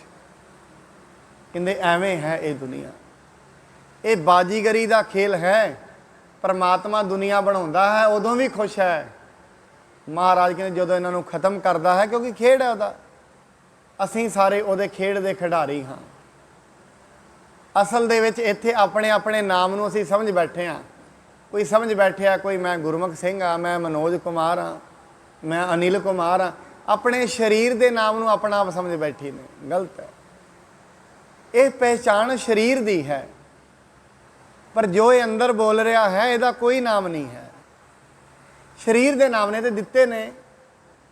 ਮਤਲਬ ਯਾਦ ਕਰੋ, ਜਿਸ ਦਿਨ ਜਨਮ ਹੋਇਆ ਸੀ, 5ਵੇਂ 6ਵੇਂ ਦਿਨ ਹੀ ਨਾਮ ਦਿੰਦੇ ਨੇ। ਉਸ ਤੋਂ ਪਹਿਲਾਂ ਕੀ ਕਹਿੰਦੇ ਸੀ? ਕਹਿੰਦੇ ਬੱਚਾ। ਨਾਮ ਤੇ ਉਸ ਤੋਂ ਬਾਅਦ ਹੀ ਕਹਿੰਦੇ ਨੇ ਉਹਨੂੰ, ਜੋ ਵੀ ਨਾਮ ਉਹਦਾ ਰੱਖਣਗੇ ਉਸ ਤੋਂ ਬਾਅਦ ਹੀ ਪੁਕਾਰਦੇ ਨੇ। 5-4 ਦਿਨ ਹੁਣ ਕੌਣ ਹੈ? ਬੱਚਾ ਹੈ, ਬਸ, ਕੋਈ ਨਾਮ ਨਹੀਂ ਹੈ। ਨਾਮ ਤੇ ਦਿੱਤਾ ਗਿਆ ਹੈ ਪਰਿਵਾਰ ਨੇ, ਤੇਰਾ ਕੋਈ ਨਾਮ ਨਹੀਂ ਹੈ। ਤੇਰੇ ਸਰੀਰ ਨੂੰ ਦਿੱਤਾ ਹੈ, ਪਰ ਅੰਦਰ ਤੇਰੇ ਜਿਹੜੀ ਜੀਵ ਆਤਮਾ ਵਰਤ ਰਹੀ ਹੈ ਉਸ ਦਾ ਕੋਈ ਨਾਮ ਨਹੀਂ ਹੈ। ਇਸ ਕਰਕੇ ਇਹ ਮਨੁੱਖ, ਜਿਵੇਂ ਇੱਕ ਫਿਲਮ ਦੇ ਵਿੱਚ ਨਾ ਅੱਡ ਅੱਡ ਰੋਲ ਦਿੱਤੇ ਜਾਂਦੇ ਨੇ। ਕਿਸੇ ਨੂੰ ਐਕਟਰ ਬਣਾਇਆ ਜਾਂਦਾ ਹੈ, ਕਿਸੇ ਨੂੰ ਵਿਲਨ ਬਣਾਇਆ ਜਾਂਦਾ ਹੈ, ਅੱਡ ਅੱਡ ਰੋਲ ਦਿੱਤੇ ਨੇ ਸਾਰਿਆਂ ਨੂੰ।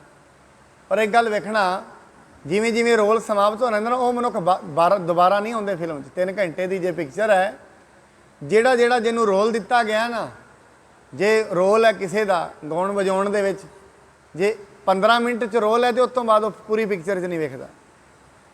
ਇਵੇਂ ਹਰੇਕ ਮਨੁੱਖ ਨੂੰ ਪਰਮਾਤਮਾ ਨੇ ਇੱਥੇ ਆਪੋ ਆਪਣੀ ਭੂਮਿਕਾ ਦਿੱਤੀ ਹੈ।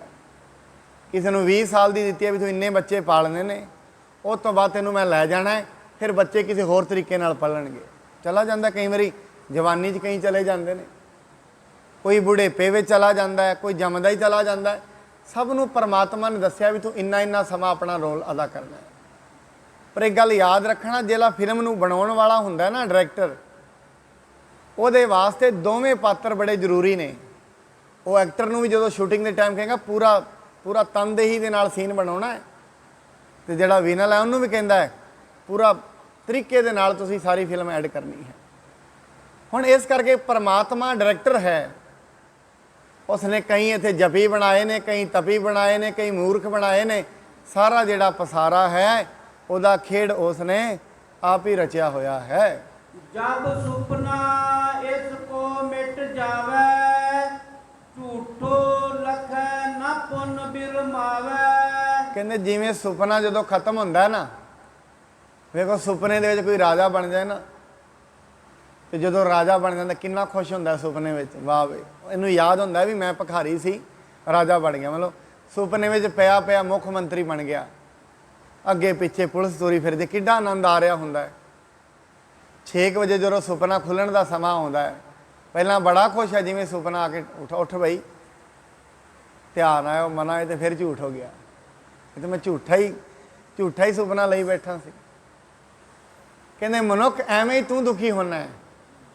ਆ ਸੁਪਨੇ ਦੇ ਵਿੱਚ ਤੂੰ ਪ੍ਰਸੰਨ ਹੋ ਰਿਹਾ ਹੈ, ਜਿਸ ਦਿਨ ਸੁਪਨਾ ਖੁੱਲ੍ਹਣਾ ਹੈ ਉਸ ਦਿਨ ਤੈਨੂੰ ਦੁੱਖ ਮਹਿਸੂਸ ਹੋਣਾ ਹੈ।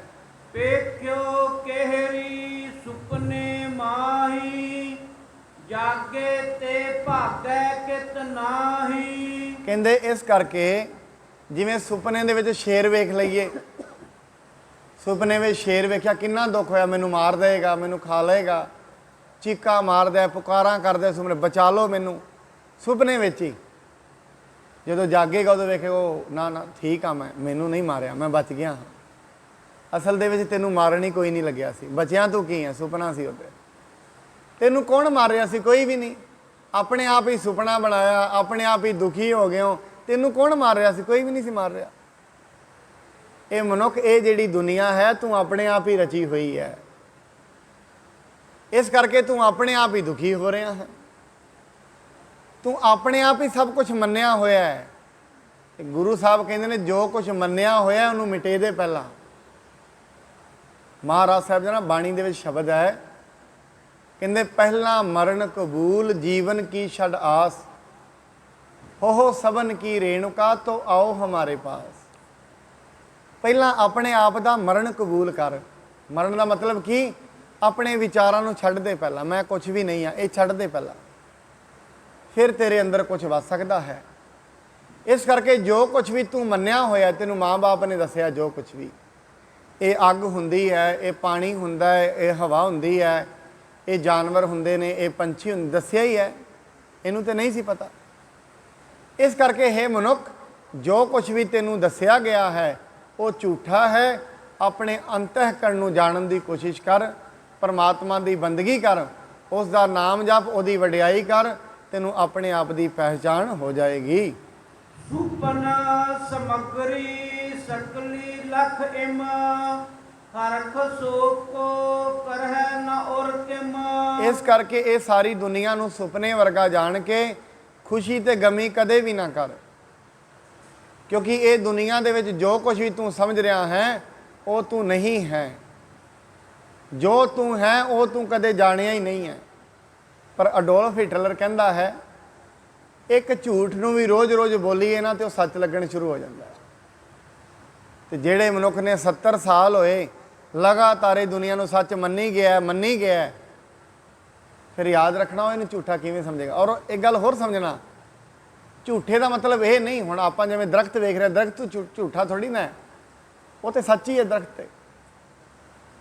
ਅਸੀਂ ਵੇਖ ਰਹੇ ਹਾਂ ਸੂਰਜ ਹੈ, ਸੂਰਜ ਝੂਠਾ ਥੋੜੀ ਨਾ ਹੈ, ਉਹ ਤੇ ਸੱਚਾ ਹੀ ਹੈ, ਸੂਰਜ ਤੇ ਝੂਠਾ ਨਹੀਂ ਹੈ। ਪਰ ਮਨੁੱਖ ਤੈਨੂੰ ਇਹ ਸਮਝਣਾ ਪਏਗਾ, ਅਸਲ ਦੇ ਵਿੱਚ ਜਿਹੜੀ ਤੇਰੀ ਇੱਥੇ ਮਨਿਆਦ ਹੈ ਉਹ ਸੱਚੀ ਨਹੀਂ ਹੈ। ਤੇਰੇ ਸਰੀਰ ਦਾ ਇੱਥੇ ਰਹਿਣਾ ਥੋੜੇ ਸਮੇਂ ਹੈ, ਤੇ ਅਸਲ ਦੇ ਵਿੱਚ ਜਿਨ੍ਹਾਂ ਨੂੰ ਤੂੰ ਮਾਂ-ਬਾਪ ਸਮਝ ਰਿਹਾ ਹੈ, ਕਿਸੇ ਨੂੰ ਭੈਣ ਭਰਾ ਸਮਝ ਰਿਹਾ ਹੈ, ਇਹ ਤੇਰੇ ਪੂਰਬਲੇ ਸੰਬੰਧ ਹਨ, ਤੇਰੇ ਕਰਮਾਂ ਦੇ, ਤੇਰੀ ਜੀਵ ਆਤਮਾ ਦੇ ਸੰਬੰਧ ਹਨ, ਉਹਨਾਂ ਕਰਕੇ ਤੈਨੂੰ ਜਨਮ ਮਿਲਿਆ ਹੈ। ਇਸ ਕਰਕੇ ਜਿਹੜੇ ਮਾਂ-ਬਾਪ ਮਿਲੇ ਨੇ ਇਹ ਪਹਿਲੀ ਵਾਰੀ ਨਹੀਂ ਮਿਲੇ, ਹੋ ਸਕਦਾ ਤੇਰੀ ਜੀਵ ਆਤਮਾ ਪਹਿਲਾਂ ਇਹਨਾਂ ਦਾ ਮਾਂ-ਬਾਪ ਬਣੀ ਹੋਏ। ਇਸ ਕਰਕੇ ਸਤਿਗੁਰੂ ਜੀ ਮਹਾਰਾਜ ਇਹ ਕਹਿਣਾ ਚਾਹੁੰਦੇ ਹਨ, ਇਹ ਦੁਨੀਆ ਦੇ ਵਿੱਚ ਮਨੁੱਖ ਖੁਸ਼ੀ ਤੇ ਗਮੀ ਤੋਂ ਉੱਤੇ ਉੱਠ ਜਾਏ, ਤੇ ਇਹ ਜਿਹੜੇ ਪਦਾਰਥ ਹਨ ਇਹਨਾਂ ਨੂੰ ਸੁਪਨੇ ਦੇ ਵਾਂਗੂ ਸਮਝਣਾ ਚਾਹੀਦਾ ਹੈ। ਤੈਸੀ ਰੀਤ ਜਾਵਦ ਅਗਿਆਨਾ, ਜਗਤ ਸਾਚੋ ਜਨ ਯੰਤ ਬ੍ਰਿਧ ਨਾਨਾ। ਇਸ ਕਰਕੇ ਜਦੋਂ ਤਾਈਂ ਮਨੁੱਖ ਨੂੰ ਅਗਿਆਨ ਰਹਿੰਦਾ ਹੈ, ਉਦੋਂ ਤਾਈਂ ਇਹ ਜਗਤ ਹੈ ਜਿਹੜਾ ਇਹਨੂੰ ਸੱਚਾ ਹੀ ਲੱਗਦਾ ਰਹਿੰਦਾ ਹੈ। ਪ੍ਰਾਪਤ ਇਸ਼ਟ ਹਰਕ ਉਰ ਭਾਰੈ, ਹੋਤ ਅਨਿਸ਼ਟ ਸ਼ੋਕ ਕਰ ਭਾਰੈ। ਅਗਿਆਨ ਦੇ ਕਾਰਨ ਹੀ ਜਦੋਂ ਇਹਨੂੰ ਕੋਈ ਵਸਤੂ ਮਿਲਦੀ ਹੈ ਉਦੋਂ ਖੁਸ਼ ਹੋ ਜਾਂਦਾ ਹੈ, ਜਦੋਂ ਇਹ ਤੋਂ ਕੋਈ ਚਲਾ ਜਾਂਦਾ ਹੈ ਦੁਖੀ ਹੋ ਜਾਂਦਾ ਹੈ। ਮਨੁੱਖ ਦੇ ਦੁਖੀ ਤੇ ਸੁਖੀ ਹੋਣ ਦਾ ਕਾਰਨ ਕੀ ਹੈ? ਉਹ ਕਹਿੰਦਾ ਹੈ ਜੋ ਕੁਝ ਮੇਰੇ ਕੋਲ ਹੈ ਇਹ ਜਾਵੇ ਨਾ ਤੇ ਹੋਰ ਮੈਨੂੰ ਮਿਲ ਜਾਏ। ਜਦੋਂ ਤੇ ਮਿਲਦਾ ਹੈ ਉਦੋਂ ਤੇ ਖੁਸ਼ ਹੋ ਜਾਂਦਾ ਹੈ, ਜਦੋਂ ਇਸ ਦੇ ਕੋਲ ਕੋਈ ਚਲਾ ਜਾਂਦਾ ਹੈ ਫਿਰ ਇਹ ਦੁਖੀ ਹੋ ਜਾਂਦਾ ਹੈ। ਰਾਗ ਦੁਐਸ਼ ਭੈ ਆਦਕ ਜੇਈ, ਇਨ ਕੋ ਧਰਤ ਅਨਿਕ ਦੁਖ ਖੇਈ। ਇਸ ਕਰਕੇ ਪ੍ਰੇਮ ਕਰਕੇ, ਈਰਖਾ ਕਰਕੇ, ਡਰ ਕਰਕੇ ਮਨੁੱਖ ਨੂੰ ਕਿੰਨੇ ਹੀ ਦੁੱਖ ਮਿਲਦੇ ਨੇ। ਪ੍ਰੇਮ ਦਾ ਮਤਲਬ ਮੋਹ ਪ੍ਰਾਪਤ ਕਰਨਾ। ਮੈਂ ਬੜੀ ਵਾਰੀ ਕਿਹਾ ਸਾਧ ਸੰਗਤ, ਮੋਹ ਤੇ ਪ੍ਰੇਮ ਵੱਖੋ ਵੱਖਰੀ ਚੀਜ਼ ਹੈ। ਜਿਵੇਂ ਆਪਣਾ ਬੱਚਾ ਹੈ, ਉਹਦੇ ਵੀ ਦੋ ਅੱਖਾਂ ਨੇ, ਪੜੋਸੀ ਦੇ ਬੱਚੇ ਵੀ ਦੋ ਅੱਖਾਂ ਨੇ, ਦੋ ਹੀ ਕੰਨ ਇਹਦੇ ਨੇ, ਦੋ ਹੀ ਉਹਦੇ ਨੇ, ਦੋ ਹੀ ਸਾਰੇ ਸਰੀਰ ਦੀ ਸੰਰਚਨਾ ਇੱਕੋ ਵਰਗੀ ਹੈ। ਪਰ ਜੋ ਮੋਹ ਆਪਣੇ ਬੱਚੇ ਨਾਲ ਹੈ, ਪ੍ਰੇਮ, ਉਹ ਪੜੋਸੀ ਦੇ ਨਾਲ ਨਹੀਂ ਹੈ। ਇਹਦਾ ਮਤਲਬ ਕਿਉਂ? ਕਿਉਂਕਿ ਇਹ ਤੇ ਮਨੁੱਖ ਦੀ ਹਉਮੈ ਲੱਗੀ ਹੋਈ ਹੈ, ਮੇਰਾ ਹੈ। ਜੋ ਚੀਜ਼ ਮੇਰੀ ਹੈ ਉਸ ਦੇ ਨਾਲ ਹੀ ਮੇਰਾ ਪ੍ਰੇਮ ਹੈ। ਜਿਸ ਚੀਜ਼ ਦੇ ਵਿੱਚ ਮੇਰਾ ਨਹੀਂ ਹੈ ਉਹਦੇ ਵਿੱਚ ਕੋਈ ਪ੍ਰੇਮ ਨਹੀਂ ਹੈ। ਉਹ ਭਾਵੇਂ ਮਾਇਆ ਵੀ ਹੋ ਸਕਦੀ ਹੈ। ਹੁਣ ਇੱਕ ਬੈਂਕ ਦੇ ਵਿੱਚ ਕੈਸ਼ੀਅਰ ਬੈਠਾ ਹੈ, ਸਾਰਾ ਦਿਨ ਕਰੋੜਾਂ ਰੁਪਏ ਗਿਣਦਾ ਹੈ, ਪਰ ਉਹ ਕਰੋੜਾਂ ਰੁਪਏ ਕੋਈ ਜਮ੍ਹਾਂ ਕਰਾਉਣੇ ਖੁਸ਼ ਹੁੰਦਾ ਹੈ? ਨਹੀਂ ਹੁੰਦਾ। ਕਿਉਂ? ਉਸ ਦਾ ਕਾਰਨ ਹੈ, ਕਿਉਂਕਿ ਉਹਨੂੰ ਪਤਾ ਹੈ ਇਹ ਮੇਰੇ ਨਹੀਂ ਹੈ ਤੇ ਪੈਸਾ ਹੈ।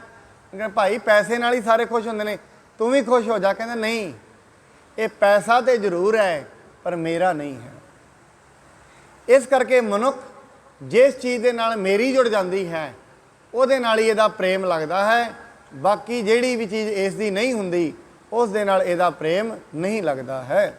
ਬੜੇ ਭਾਗ ਤੇ ਸਤਿਗੁਰ ਪਾਏ, ਮਿਟਹਿ ਕਲੇਸ਼ ਸੋ ਲੇਤ ਬਚਾਏ। ਵੱਡੇ ਭਾਗਾਂ ਦੇ ਨਾਲ ਮਨੁੱਖ ਨੂੰ ਸਤਿਗੁਰ ਮਿਲਦਾ ਹੈ, ਸਤ ਸੰਗਤ ਮਿਲਦੀ ਹੈ। ਫਿਰ ਉਹ ਜਿਹੜੀ ਸਤ ਸੰਗਤ ਹੈ ਇਸ ਨੂੰ ਇਸ ਅਗਿਆਨ ਤੋਂ, ਈਰਖਾ ਤੋਂ, ਡਰ ਤੋਂ ਬਚਾ ਲੈਂਦੀ ਹੈ। ਮਨੁੱਖ ਦੇ ਅੰਦਰ ਡਰ ਹੈ, ਈਰਖਾ ਹੈ ਤੇ ਮੋਹ ਹੈ। ਕਾਰਨ ਕੀ ਹੈ ਇਹਦਾ ਡਰ ਦਾ? ਮਨੁੱਖ ਡਰ ਕਿਉਂ ਰਿਹਾ ਕਿਸੇ ਤੋਂ? ਕਿਉਂਕਿ ਸਾਧ ਸੰਗਤ ਨਾ ਇਹਨੂੰ ਕੋਈ ਮਾਰ ਸਕਦਾ ਹੈ ਨਾ ਬਚਾ ਸਕਦਾ ਹੈ। ਮਾਰਨ ਤੇ ਬਚਾਉਣ ਦਾ ਮਹਿਕਮਾ ਕਿਸੇ ਦੇ ਕੋਲ ਨਹੀਂ ਹੈ। ਬਾਣੀ ਕਹਿੰਦੀ ਮਾਰੈ ਰਾਖੈ ਏਕੋ ਆਪ। ਮਾਰਨ ਵਾਲਾ ਤੇ ਬਚਾਉਣ ਵਾਲਾ ਪਰਮਾਤਮਾ ਹੈ, ਪਰ ਮਨੁੱਖ ਕਹਿੰਦਾ ਹੈ ਮੈਂ ਕਰਦਾ ਹਾਂ, ਆਪਣੇ ਆਪ ਕਰਤਾ ਬਣ ਬੈਠਾ, ਤਾਂ ਹੀ ਇਹਨੂੰ ਦੁੱਖ ਹੈ। ਇਹ ਆਪਣੇ ਆਪ ਨੂੰ ਕਰਤਾ ਸਮਝਦਾ ਹੈ, ਮੈਂ ਕਰਨ ਵਾਲਾ ਹਾਂ, ਪਰ ਇਹ ਕਰਨ ਵਾਲਾ ਨਹੀਂ ਹੈ। ਇਹ ਅੱਗੇ ਸਾਧਨ ਹੈ, ਕਰਨ ਵਾਲਾ ਪਰਮਾਤਮਾ, ਉਹਦਾ ਖੇਲ ਚੱਲ ਰਿਹਾ ਸਾਰੀ ਦੁਨੀਆ। ਕਰਨ ਵਾਲਾ ਤੇ ਉਹ ਆਪ ਹੀ ਹੈ। ਇਹ ਮਨੁੱਖ ਤੇ ਆਪਣੇ ਆਪ ਨੂੰ ਕਰਤਾ ਸਮਝ ਬੈਠਾ ਹੈ। ਮੈਨੂੰ ਯਾਦ ਆਉਂਦੀ ਹੈ ਬਾਬਾ ਬੁੱਲੇ ਸ਼ਾਹ ਦੀ ਇੱਕ ਸਾਖੀ। ਉਹਦੇ ਵਿੱਚ ਉਹ ਕਹਿੰਦੇ ਰਮਜ਼ਾਨ ਦੇ ਦਿਨਾਂ ਦੇ ਵਿੱਚ ਬੁੱਲੇ ਸ਼ਾਹ ਤੇ ਉਹਦਾ ਇੱਕ ਦੋਸਤ ਹੋਰ, ਦੋਵਾਂ ਨੇ ਇਕੱਠੇ ਹੋ ਕੇ ਮਸਜਿਦ ਦੇ ਵਿੱਚ ਰੋਟੀ ਖਾ ਲਈ। ਹੁਣ ਦਿਨ ਤੇ ਰੋਜ਼ਿਆਂ ਦੇ ਨੇ, ਤੇ ਰੋਜ਼ਿਆਂ ਦੇ ਦਿਨਾਂ ਦੇ ਵਿੱਚ ਮੁਸਲਮਾਨ ਰੋਟੀ ਖਾਏ ਉਹਦੇ ਵਾਸਤੇ ਹਰਾਮ ਹੈ। ਪਤਾ ਲੱਗਿਆ, ਪਿੰਡ ਦੇ ਲੋਕ ਇਕੱਠੇ ਹੋ ਕੇ ਆਏ, ਦੋਵਾਂ ਨੂੰ ਫੜ ਕੇ ਇੱਕ ਨੂੰ ਤੇ ਬਾਹਰ ਸੁੱਟ ਦਿੱਤਾ, ਇੱਕ ਨੂੰ ਕੁੱਟਿਆ। ਜਿਹਨੂੰ ਕੁੱਟਿਆ ਉਹ ਬੁੱਲੇ ਸ਼ਾਹ ਨੂੰ ਕਹਿੰਦਾ ਵੀ ਤੈਨੂੰ ਨਹੀਂ ਮਾਰਿਆ? ਕਹਿੰਦਾ ਨਾ, ਮੈਨੂੰ ਤੇ ਕਿਸੇ ਨਹੀਂ ਮਾਰਿਆ। ਕਹਿੰਦੇ ਮੈਨੂੰ ਬੜਾ ਮਾਰਿਆ। ਇਹ ਤੈਨੂੰ ਕਿਉਂ ਮਾਰਿਆ ਹੈ? ਕਹਿੰਦੇ ਬਹੁਤ ਮਾਰਿਆ ਹੈ। ਕਹਿੰਦੇ ਤੈਨੂੰ ਤਾਂ ਮਾਰਿਆ ਹੋਏਗਾ ਤੂੰ ਕੁਝ ਬਣਿਆ ਹੋਏਗਾ।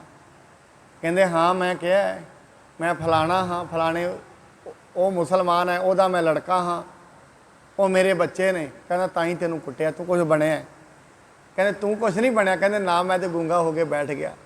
ਮੈਨੂੰ ਪੁੱਛਦੇ ਰਹੇ ਕੌਣ ਹੈ ਤੂੰ? ਕਹਿੰਦਾ ਮੈਨੂੰ ਧੱਕੇ ਧੁੱਕੇ ਮਾਰ ਕੇ ਬਾਹਰ ਸੁੱਟ ਗਏ ਨੇ। ਇਸ ਕਰਕੇ ਮਨੁੱਖ ਨੂੰ ਸੱਟ ਉਹਨੂੰ ਹੀ ਵੱਜਦੀ ਹੈ ਜਿਹੜਾ ਇੱਥੇ ਕੁਝ ਬਣਦਾ ਹੈ। ਹੁਣ ਇੱਕ ਮੈਂ ਸਾਧ ਸੰਗਤ, ਕਈ ਵਾਰੀ ਫਿਲਮ ਚੱਲਦੀ ਹੈ ਨਾ, ਇੱਕ ਐਕਟਰ ਹੈ ਫਿਲਮ ਦੇ ਵਿੱਚ ਹੀ, ਉਹ ਕਿਸੇ ਦਾ ਪਿਤਾ ਬਣ ਗਿਆ, ਫਿਲਮ ਖਤਮ ਹੋ ਗਈ ਤੇ ਬਾਅਦ ਵਿੱਚ ਉਹਨੂੰ ਕਹਿੰਦਾ ਵੀ ਤੂੰ ਮੇਰਾ ਪਿਤਾ ਹੈ। ਮੈਂ ਕਿਹਾ ਚੱਲ ਇੱਥੋਂ, ਉਹ ਤੇ ਫਿਲਮ ਸੀ, ਹੋ ਗਿਆ ਕੰਮ ਉੱਤੇ। ਇਹ ਫਿਲਮ ਨਹੀਂ ਹੈ, ਹੁਣ ਇਹ ਸੱਚੀ ਜ਼ਿੰਦਗੀ ਹੈ। ਕਹਿੰਦੇ ਬਸ ਐਵੇਂ ਹੀ ਹੈ, ਇਹ ਦੁਨੀਆ ਇੱਕ ਫਿਲਮ ਚੱਲ ਰਹੀ ਹੈ। ਕੋਈ ਕਿਸੇ ਦਾ ਪਿਤਾ ਹੈ, ਕੋਈ ਕਿਸੇ ਦੀ ਮਾਂ ਹੈ।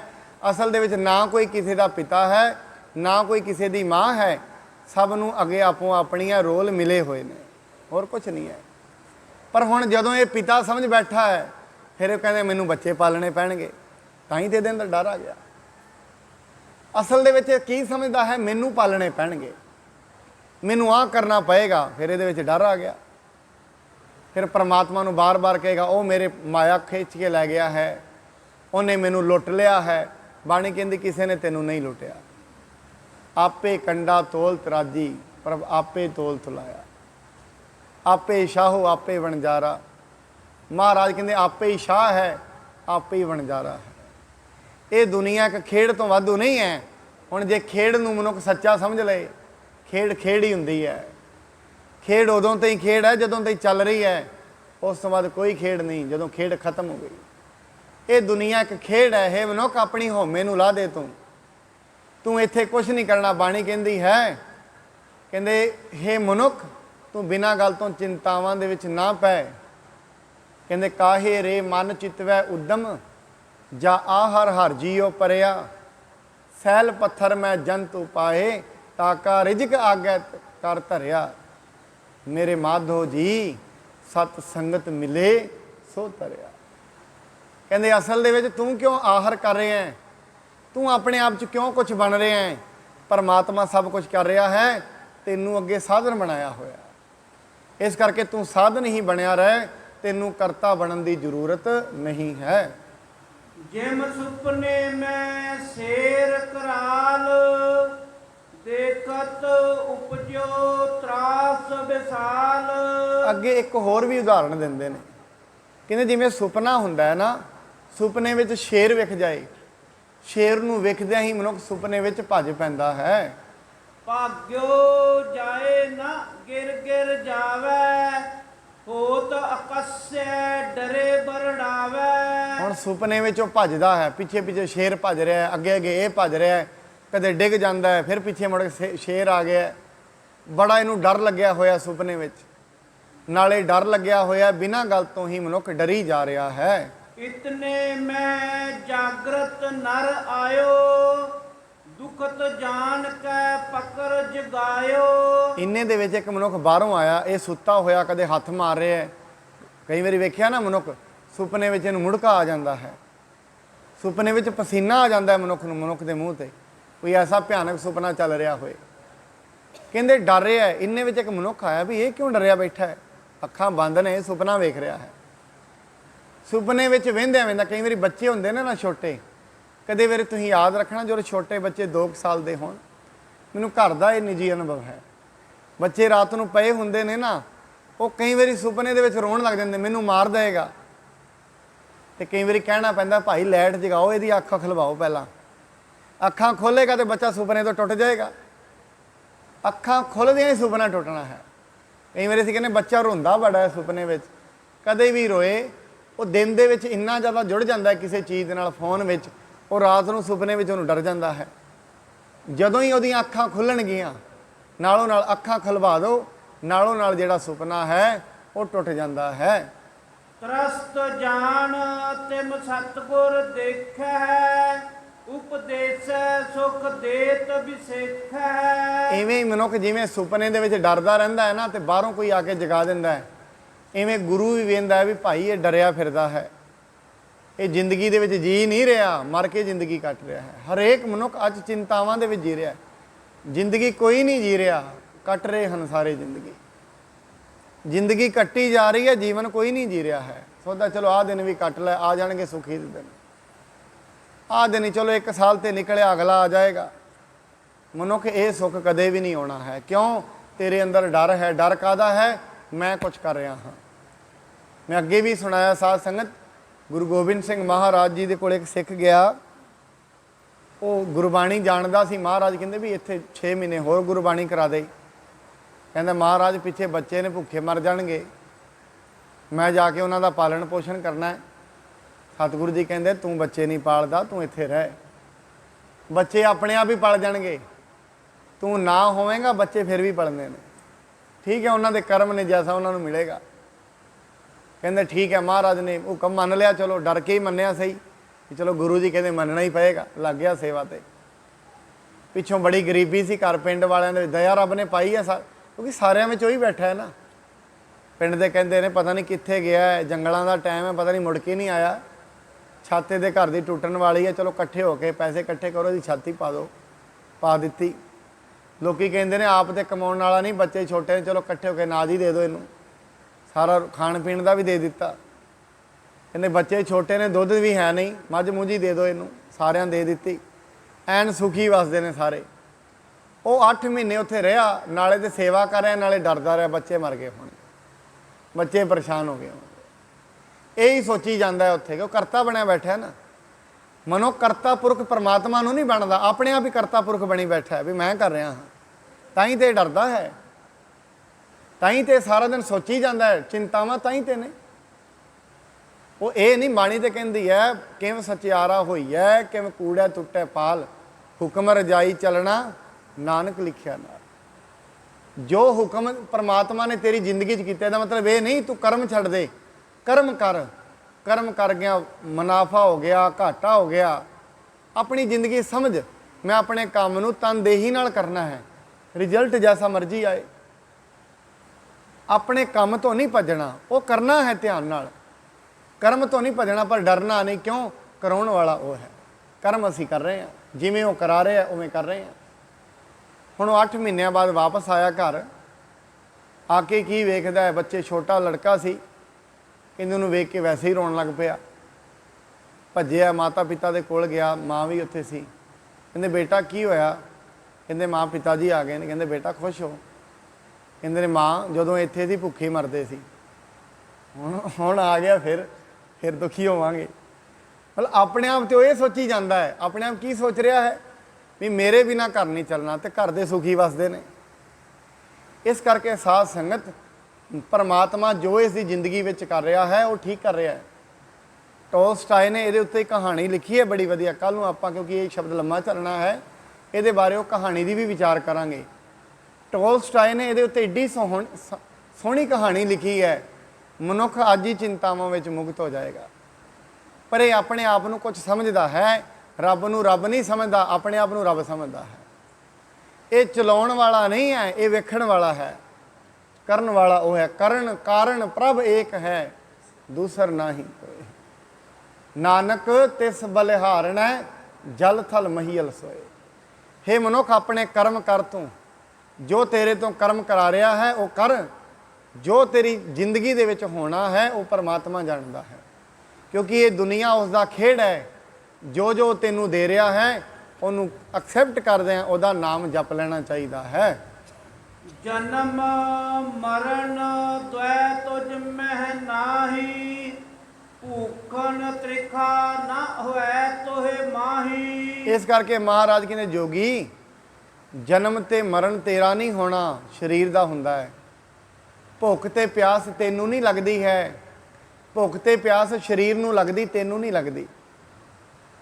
इस करके साध संगत जदों भुख लगती है, शरीर की भुख बुझदी है, मन की नहीं जाती। मन दे विच ते भुख बनी रहिंदी है। महाराज कहते नानक भुखा तां रज है, गुण कह गुणी समाए। ये मन भुखा है, ये नहीं रजदा। शरीर की भुख मिट जाती है, मन की भुख नहीं मिटती। जोगी नूं कहंदे जोगी भुख जिहड़ी है वो शरीर की है, मन के तल ते भुखां नहीं मिटदियां हन। हरख सो को लेस न तो मैं, इनते परे रूप लख सो मैं। इस करके तेरा रूप पता है की है, जिथे दुख नहीं है, सुख नहीं है, जिथे हरक नहीं है, शोक नहीं है। जिन्होंने भगत रविदास जी कहते ने बेगम पूरा शहर को ना हो, दुख अंदोह नहीं ते ठाहो। तेरा निवास की है जिथे ना दुख है ना भुख है, आत्म का रूप। इस आत्म के रूप नूं जान लेना जिथे दुख सुख ही नहीं है। इसका मतलब ये नहीं है ब्रह्म ज्ञानी की जिंदगी में दुख सुख नहीं आते, आते ने, पर उन्होंने पता लग जाता है ये दुख तो सुख तो चलते ही रहने ने। जे मैं सोचा भी जिंदगी में दुख आने बंद हो जाएंगे, ऐसा नहीं है। दुख तो आते रहणगे, पर वो समझ लेंदा है ये परमात्मा की रचना है। दुख मैनू नहीं लग रहा, शरीर के तल ते आ रहा है। सो इस करके वो शरीर के तल तो उत्ते उठ जाता है। इत्यादक जब दै उपदेश, हृदय हान अज्ञान अशेष। जदों इस प्रकार का उसनूं उपदेश दिता, उस दे हिरदे दे विचों अज्ञानता का नाश हो गया है। तद एहो जगत झूठ इम मानै, तिस पर श्री गुर शब्द बखानै। फिर उन्हें मन लिया ये जगत है जिहड़ा ये झूठ है, मैं इनू सच समझी बैठा हाँ। क्यों? अज्ञानता करके। सवेरे भी आपां बेनती की साध संगत, जिवें एक कमरा हुंदा है ना, उहदे विच हनेरा होए, पर उस कमरे दे विच बड़ियां खाण वालियां भी चीज़ां होण, उहदे विच महंगियां महंगियां वस्तुआं पईयां होण, अंधेरा बड़ा होए, ते मनुख कदे भी अंधेरे दे विच फिर रज नहीं पाएगा। कारण की? अंधेरा है। वो बाहर निकल के कहता है लोगों नूं, मैं तो सारी रात भुखा ही मर गया। कहते क्यों? कहते अंदर खाण दा ही कुछ नहीं सी। कहते बहुत कुछ सी अंदर, ते कहते मैनू तो विखिया नहीं। कहते तेनू तां नहीं विखिया, अंदर प्रकाश है नहीं सी। हे मनुख, तेरे अंदर परमात्मा ने वो ज्ञान रखा होया है। घर ही मह अमृत भरपूर है, मन मुखा साध ना पाया। ज्यों कस्तूरी मिर्ग ना जाने, भ्रम दा भरम भुलाया। जिमें कस्तूरी हुंदी है हिरण की नाभि विच, पर सारी उम्र बाहर ही खुशबू लभदा रहिंदा है, अपने अंदर कदे भी नहीं पालदा। मनुख अपने मन की विचार कर, अपने मन दे विच जिहड़े वलवले उठदे ने, जिहड़े विचार उठदे ने, उन्हां दी विचार कर। जिमें जिमें तू मन की विचार करेगा, गुरु के शब्द की विचार करेगा, हौली हौली जिहड़ा मन है ये दुनिया तो उत्ते उठना शुरू हो जाता है, सच्चाई नूं समझ लैंदा है। जदों तई सच्चाई नहीं समझेगा, सब कुछ ਹੁੰਦਿਆਂ ਵੀ ਭੁੱਖਾ ਰਹੇਗਾ। ਇਸ ਕਰਕੇ ਯਾਦ ਰੱਖਣਾ ਸਾਧ ਸੰਗਤ, ਜਿਸ ਦੇ ਕੋਲ ਕੁਝ ਨਹੀਂ ਹੁੰਦਾ, ਦੁਨਿਆਵੀ ਤੌਰ ਤੇ ਪਦਾਰਥ ਨਹੀਂ ਹੁੰਦੇ, ਉਹ ਤੇ ਦੁਖੀ ਹੁੰਦਾ ਹੈ। ਕਿਉਂ? ਕਹਿੰਦਾ ਮੈਨੂੰ ਕੁਝ ਮਿਲ ਜਾਏ। ਹੁਣ ਜਿਸ ਦੇ ਕੋਲ ਬਹੁਤ ਜ਼ਿਆਦਾ ਨੇ ਉਹ ਵੀ ਦੁਖੀ ਹੈ। ਕਿਉਂ? ਉਹ ਵੀ ਕਹਿੰਦਾ ਮੈਨੂੰ ਕੁਝ ਮਿਲ ਜਾਏ। ਇਸ ਦਾ ਮਤਲਬ ਉਹਦੇ ਕੋਲ ਇੰਨੇ ਪਦਾਰਥ ਹੋਣ ਦਾ ਫਾਇਦਾ ਤੇ ਕੁਝ ਵੀ ਨਾ ਹੋਇਆ। ਕਿਉਂ? ਦੁਖੀ ਦੇ ਦੋਵਾਂ ਦੀ ਸੋਚ ਤੇ ਇੱਕੋ ਹੀ ਹੈ। ਉਹ ਵੀ ਇਹੀ ਸੋਚ ਕੇ ਦੁਖੀ ਹੈ, ਮੈਨੂੰ ਮਿਲ ਜਾਏ। ਜਿਹਦੇ ਕੋਲ ਬਹੁਤ ਜ਼ਿਆਦਾ ਹੈ ਉਹ ਵੀ ਕਹਿੰਦਾ ਮੈਨੂੰ ਮਿਲ ਜਾਏ। ਫਿਰ ਅਸਲ ਤੇ ਆਨੰਦ ਤੇ ਸੋਚ ਨਾਲ ਹੀ ਹੋਣਾ ਹੈ ਨਾ। ਰੋਟੀ ਉਹ ਵੀ ਖਾ ਲੈਂਦਾ, ਰੋਟੀ ਉਹ ਵੀ ਖਾ ਲੈਂਦਾ, ਫਰਕ ਤੇ ਕੋਈ ਵੀ ਨਹੀਂ। ਸੋ ਉਹ ਵੀ ਲੈਂਦਾ, ਸੋ ਉਹ ਵੀ ਲੈਂਦਾ। ਪਰ ਯਾਦ ਰੱਖਣਾ, ਸੋ ਤੇ ਲੈਂਦਾ ਹੈ, ਉਹ ਵੀ ਸੁਪਨੇ ਵਿੱਚ ਹੀ ਸੁੱਤਾ ਚਿੰਤਾ ਵਿੱਚ ਘਿਰਿਆ ਰਹਿੰਦਾ ਹੈ, ਤੇ ਉਹ ਵੀ ਸੁਪਨੇ ਵਿੱਚ ਸੁੱਤਾ ਚਿੰਤਾ ਵਿੱਚ ਘਿਰਿਆ ਰਹਿੰਦਾ ਹੈ। ਇਸ ਕਰਕੇ ਫਰਕ ਦੋਵਾਂ ਵਿੱਚ ਨਹੀਂ ਹੁੰਦਾ। ਮੈਂ ਕਈ ਵਾਰੀ ਇਹ ਆਪ ਜੀ ਦੇ ਸਾਹਮਣੇ ਬੇਨਤੀ ਕੀਤੀ ਹੈ। ਕਹਿੰਦੇ ਇੱਕ ਮਨੁੱਖ ਬਾਹਰ ਖਲੋਤਾ, ਬੜਾ ਉਹਦਾ ਸਰੀਰ ਹਸ਼ਟ ਪੁਸ਼ਟ ਸੀ। ਦੂਜਾ ਜਿਹੜਾ ਮਨੁੱਖ ਉਹ ਬਾਹਰ ਬੜੀ ਵੱਡੀ ਗੱਡੀ 'ਚ ਬੈਠਾ ਹੈ। ਉਹ ਅੰਦਰ ਗੱਡੀ ਵਾਲਾ ਬਾਹਰ ਵੇਖ ਕੇ ਕਹਿੰਦਾ ਹੈ, ਜੇ ਕਿਤੇ ਮੇਰਾ ਸਰੀਰ ਇਹਦੇ ਵਰਗਾ ਹੋ ਜਾਏ ਨਾ ਤੇ ਆਨੰਦ ਆ ਜਾਏ। ਜਿਹੜਾ ਬਾਹਰ ਖਲੋਤਾ ਹੈ ਨਾ ਧੁੱਪ ਦੇ ਵਿੱਚ, ਅੰਦਰ ਉਹ ਗੱਡੀ ਦੇ ਵਿੱਚ ਏਸੀ ਲਾ ਕੇ ਬੈਠਾ ਹੈ, ਕਹਿੰਦਾ ਜੇ ਕਿਤੇ ਐਸੀ ਗੱਡੀ ਮਿਲ ਜਾਏ ਨਾ ਤੇ ਮੈਨੂੰ ਆਨੰਦ ਆ ਜਾਏ। ਹੁਣ ਜਿਹਦੇ ਕੋਲ ਜੋ ਹੈ ਉਹਦਾ ਆਨੰਦ ਦੋਵਾਂ ਹੀ ਨਹੀਂ ਹੈ। ਉਹ ਅੰਦਰ ਸੋਚ ਕੇ ਉਹਨੂੰ ਵੇਖ ਕੇ ਦੁਖੀ ਹੋਈ ਜਾਂਦਾ, ਉਹਨੂੰ ਵੇਖ ਕੇ ਦੁਖੀ ਹੋ। ਇਹ ਦੁਨੀਆ ਦੇ ਹਾਲਾਤ ਹਨ। ਕਿਉਂ? ਮਨ ਅਗਿਆਨੀ ਹੈ। ਇਹ ਸਮਝ ਰਿਹਾ ਹੈ ਮੇਰੇ ਦੁੱਖ ਦਾ ਕਾਰਨ ਇਹ ਹੈ, ਮੇਰੇ ਕੋਲ ਪਦਾਰਥ ਘੱਟ ਨੇ। ਮਨੁੱਖ, ਤੇਰੇ ਦੁੱਖ ਦਾ ਕਾਰਨ ਪਦਾਰਥਾਂ ਦਾ ਘੱਟ ਹੋਣਾ ਨਹੀਂ ਹੈ, ਤੇਰੇ ਦੁੱਖ ਦਾ ਕਾਰਨ ਪਰਮੇਸ਼ਰ ਦਾ ਭੁੱਲ ਜਾਣਾ ਹੈ। ਤੂੰ ਉਹਨੂੰ ਭੁੱਲ ਚੁੱਕਿਆ ਹੈ ਜਿਹੜਾ ਸਭ ਕੁਝ ਬਣਾ ਰਿਹਾ, ਜਿਹਨੇ ਤੈਨੂੰ ਬਣਾਇਆ ਹੈ, ਜਿਸ ਨੇ ਤੇਰੇ ਅੰਦਰ ਗੁਣ ਪ੍ਰਗਟ ਕੀਤੇ ਨੇ, ਤੈਨੂੰ ਅੱਖਾਂ ਦਿੱਤੀਆਂ, ਹੱਥ ਪੈਰ ਦਿੱਤੇ, ਉਹਦੇ ਖੇਡ ਨੂੰ ਤੂੰ ਭੁੱਲ ਚੁੱਕਿਆ ਹੈ। ਤੇਰੇ ਦੁਖੀ ਹੋਣ ਦਾ ਕਾਰਨ ਹੈ, ਬਾਣੀ ਕਹਿੰਦੀ ਪਰਮੇਸ਼ਰ ਦੇ ਭੁੱਲਿਆਂ ਵਿਆਪਣ ਸਭੇ ਰੋਗ। ਇਸ ਕਰਕੇ ਦੁੱਖ ਨਹੀਂ ਮਿਟਣੇ ਜ਼ਿੰਦਗੀ ਦੇ ਵਿੱਚ ਜਦੋਂ ਤੱਕ ਪਰਮੇਸ਼ਰ ਨਹੀਂ ਆਏਗਾ। ਜਿਸ ਦਿਨ ਪਰਮੇਸ਼ਰ ਆ ਜਾਏਗਾ, ਯਾਦ ਰੱਖਣਾ ਸਾਧ ਸੰਗਤ, ਭਾਵੇਂ ਸਰੀਰ ਛਾਲੇ ਵੀ ਹੋਇਆ ਹੋਏਗਾ ਨਾ, ਉਸ ਦਿਨ ਵੀ ਸੁੱਖ ਆ ਜਾਏਗਾ। ਜਿਸ ਦਿਨ ਸਰੀਰ ਤੇ ਦੁੱਖ ਹੀ ਦੁੱਖ ਹੋਣਗੇ ਤਾਂ ਵੀ ਸੁੱਖ ਅਨੁਭਵ ਹੋਏਗਾ। ਜਿਵੇਂ ਉਹ ਫਕੀਰ ਕਹਿੰਦੇ ਹਨ, ਜਦੋਂ ਮਨੁੱਖ ਦੇ ਕੋਲ ਦੁੱਖ ਵੀ ਹੋਏਗਾ, ਉਹ ਦੁੱਖ ਨੂੰ ਵੀ ਪਰਮਾਤਮਾ ਦੀ ਰਜ਼ਾ ਸਮਝੇਗਾ। ਜਿਵੇਂ ਸ਼ੇਖ ਸਾਦੀ ਸੀ, ਤੁਰਿਆ ਜਾ ਰਿਹਾ ਸੀ ਰੇਤੇ ਦੇ ਉੱਤੇ, ਜਾਂਦਿਆਂ ਰੇਤਾ ਨੂੰ ਬੜਾ ਗਰਮ ਲੱਗਿਆ, ਮਸਜਿਦ ਵੱਲ ਤੁਰਿਆ ਜਾਂਦਾ ਸੀ। ਪਰਮਾਤਮਾ ਨੂੰ ਕਹਿੰਦਾ, ਪਰਮਾਤਮਾ ਤੇਰੀ ਬੰਦਗੀ ਕਰਦਾ ਹਾਂ, ਤੂੰ ਮੈਨੂੰ ਚੱਪਲਾਂ ਨਹੀਂ ਦੇ ਸਕਦਾ। ਅੱਗੇ ਤੁਰਿਆ, ਰਾਹ ਦੇ ਵਿੱਚ ਕੀ ਵਹਿੰਦਾ ਹੈ, ਇੱਕ ਮਨੁੱਖ ਬੈਠਾ, ਲੱਤਾਂ ਹੀ ਹੈ ਨਹੀਂ। ਪਹਿਲਾਂ ਛਾਂ ਦੇ ਵਿੱਚ ਕੋਈ ਬਿਠਾ ਗਿਆ ਸੀ, ਹੱਥ ਹੈ ਨਹੀਂ। ਹੁਣ ਇੱਧਰੋਂ ਧੁੱਪ ਪੈਂਦਾ, ਰਿੜ ਕੇ ਅੱਗੇ ਵੀ ਨਹੀਂ ਹੋ ਸਕਦਾ, ਪੀੜ ਦੇ ਨਾਲ ਕਰਾ ਰਿਹਾ ਹੈ। ਸ਼ੇਖ ਸਾਦੀ ਕਹਿੰਦਾ, ਰੱਬਾ ਮੈਨੂੰ ਚੱਪਲਾਂ ਨਹੀਂ ਚਾਹੀਦੀਆਂ। ਕਹਿੰਦੇ ਅਸਲ ਕਾਰਨ ਕੀ ਹੈ, ਕਿਉਂ ਨਹੀਂ ਚੱਪਲਾਂ ਚਾਹੀਦੀਆਂ? ਕਹਿੰਦੇ ਪਰਮਾਤਮਾ ਮੇਰੇ ਕੋਲ ਤੇ ਚੱਪਲਾਂ ਹੀ ਹੈ ਨਹੀਂ, ਇਹਦੇ ਕੋਲ ਲੱਤਾਂ ਹੀ ਹੈ ਨਹੀਂ ਹੈ। ਇਸ ਕਰਕੇ ਪਰਮਾਤਮਾ ਦੀ ਰਜ਼ਾ ਵਿੱਚ ਰਾਜੀ ਰਹਾਂਗੇ ਤੇ ਜ਼ਿੰਦਗੀ ਸੁਖੀ ਹੋ ਜਾਏਗੀ। ਸਾਧ ਸੰਗਤ ਯਾਦ ਕਰਨਾ, ਜੇ ਰਜ਼ਾ ਵਿੱਚ ਰਾਜੀ ਨਾ ਰਵਾਂਗੇ, ਉਹਦਾ ਕਾਰਨ ਕੀ ਹੋਏਗਾ? ਦੁੱਖ। ਰਹਿਣਾ ਤੇ ਉਹਦੀ ਰਜ਼ਾ 'ਚ ਹੀ ਪੈਣਾ ਹੈ। ਠੀਕ ਹੈ, ਦੁੱਖ ਆ ਗਏ ਨੇ, ਚਿੰਤਾ ਕਰ ਸਕਦੇ ਹਾਂ, ਚਿੰਤਾ ਨਾਲ ਦੁੱਖ ਜਾਂਦੇ ਨਹੀਂ ਹਨ। ਦੁੱਖ ਖਤਮ ਹੁੰਦੇ ਨੇ ਚਿੰਤਨ ਦੇ ਨਾਲ, ਪਰਮਾਤਮਾ ਦੇ ਯਾਦ ਨਾਲ। ਚਿੰਤਾ ਕਰੀ ਜਾਵਾਂਗੇ, ਸਰੀਰ ਖਰਾਬ ਹੋ ਜਾਏਗਾ, ਬਸ ਇਹ ਹੋ ਸਕਦਾ ਹੈ। ਇਸ ਕਰਕੇ ਸੰਗਤ ਵਿੱਚ ਆ ਕੇ ਪਰਮੇਸ਼ਰ ਦਾ ਚਿੰਤਨ ਕਰੀਏ, ਉਸ ਨੂੰ ਯਾਦ ਕਰੀਏ, ਪਰਮਾਤਮਾ ਨੂੰ ਯਾਦ ਕਰੀਏ, ਤਾਂ ਜੋ ਜ਼ਿੰਦਗੀ ਆਨੰਦਮਈ ਹੋ ਸਕੇ। ਕੱਲ੍ਹ ਨੂੰ ਜਿਹੜਾ ਸ਼ਬਦ ਹੋਣਾ ਹੈ, ਬਾਜੀਗਰ ਜੈਸੇ ਬਾਜੀ ਪਾਈ, ਗੁਰੂ ਸਾਹਿਬ ਇਹ ਸ਼ਬਦ ਬੋਲਣਗੇ, ਜੋਗੀ ਨੂੰ ਉਪਦੇਸ਼ ਦੇਣਗੇ। ਨਾਲ ਦੀ ਨਾਲ ਅਸੀਂ ਟੋਲਸਟਾਏ ਕਿਵੇਂ ਮਨੁੱਖ ਦੀ ਜ਼ਿੰਦਗੀ ਨੂੰ ਬਦਲਣ ਦੀ ਗੱਲ ਦੱਸਦਾ ਹੈ। ਕਿਵੇਂ ਮਨੁੱਖ, ਬਾਣੀ ਕਹਿੰਦੀ ਜਿੱਥੇ ਤੂੰ ਖੜਾ ਹੈ ਉੱਥੇ ਹੀ ਪਰਮੇਸ਼ਰ ਦਾ ਸ਼ੁਕਰ ਕਰ ਦੇ, ਜਿੱਥੇ ਖੜਾ ਹੈ। ਐਵੇਂ ਨਾ ਹੋਏ 10 ਵਸਤੂ ਲੈ ਪਾਛੈ ਪਾਵੈ, ਏਕ ਵਸਤ ਕਾਰਨ ਵਿਖੋਟ ਗਵਾਵੈ। ਏਕ ਭੀ ਨਾ ਦੇ 10 ਪੀ ਹਿਰਲੇ, ਤੋ ਮੂੜਾ ਕੋ ਕਹਾ ਕਰੇ। ਕਹਿੰਦੇ ਮਨਾ, ਜੇ 10 ਵੀ ਉਹਨੇ ਖੋਹ ਲਈਆਂ ਫਿਰ ਵੀ ਰੋਏਗਾ ਹੀ, ਹੋਰ ਤੇ ਕੁਛ ਨਹੀਂ ਕਰ ਸਕਦਾ। ਸਾਧ ਸੰਗਤ, ਜਿਨ੍ਹਾਂ ਨੂੰ ਪਰਮਾਤਮਾ ਨੇ ਕੁਛ ਨਹੀਂ ਦਿੱਤਾ, ਉਹਨਾਂ ਪਰਮਾਤਮਾ ਦਾ ਕੀ ਵਿਗਾੜ ਲਿਆ? ਨਹੀਂ ਦਿੰਦਾ, ਸਾਰੀ ਉਮਰ ਨਹੀਂ ਦਿੰਦਾ ਕਿਸੇ ਨੂੰ। ਇਸ ਕਰਕੇ ਤੂੰ ਉਹਦਾ ਸ਼ੁਕਰ ਹੀ ਕਰਿਆ ਕਰ। ਪਰਮਾਤਮਾ ਤੇਰਾ ਸ਼ੁਕਰ ਹੈ, ਅੱਖਾਂ ਸਲਾਮਤ ਨੇ, ਸੰਗਤ ਵਿੱਚ ਲੈ ਕੇ ਆ ਗਿਆ ਹੈ, ਇਹ ਤੇਰੀ ਬੜੀ ਵੱਡੀ ਕਿਰਪਾ ਹੈ, ਇਹੀ ਸੁੱਖ ਹੈ। ਰੋਟੀ ਦਿੱਤੀ ਹੈ, ਘਰ ਪਰਿਵਾਰ ਦਿੱਤਾ ਹੈ, ਉਹਦਾ ਸ਼ੁਕਰਾਨਾ ਕਰੀਏ, ਉਹਦੀ ਰਜ਼ਾ ਵਿੱਚ ਰਹੀਏ। ਉਸ ਨੂੰ ਬਾਰ-ਬਾਰ ਯਾਦ ਕਰੀਏ। ਇਹੀ ਉਪਦੇਸ਼ ਅੱਜ ਦੀ ਕਥਾ ਦਾ ਹੈ। ਸਤਿਗੁਰੂ ਜੀ ਕਿਰਪਾ ਕਰਨ, ਜਿੰਨੇ ਸਤਸੰਗੀ ਆਪ ਚੱਲ ਕੇ ਆਉਂਦੇ ਹੋ, ਸਾਰਿਆਂ ਦੇ ਸਿਰਾਂ ਤੇ ਮਿਹਰ ਭਰਿਆ ਹੱਥ ਰੱਖਣ, ਘਰਾਂ ਪਰਿਵਾਰਾਂ 'ਚ ਸੁੱਖ ਸ਼ਾਂਤੀ ਦੀ ਦਾਤ ਬਖਸ਼ਣ, ਬੱਚਿਆਂ ਨੂੰ ਸਫਲਤਾਵਾਂ ਬਖਸ਼ਣ। ਇੰਨੀਆਂ ਬੇਨਤੀਆਂ ਪ੍ਰਵਾਨ। ਵਾਹਿਗੁਰੂ ਜੀ ਕਾ ਖਾਲਸਾ।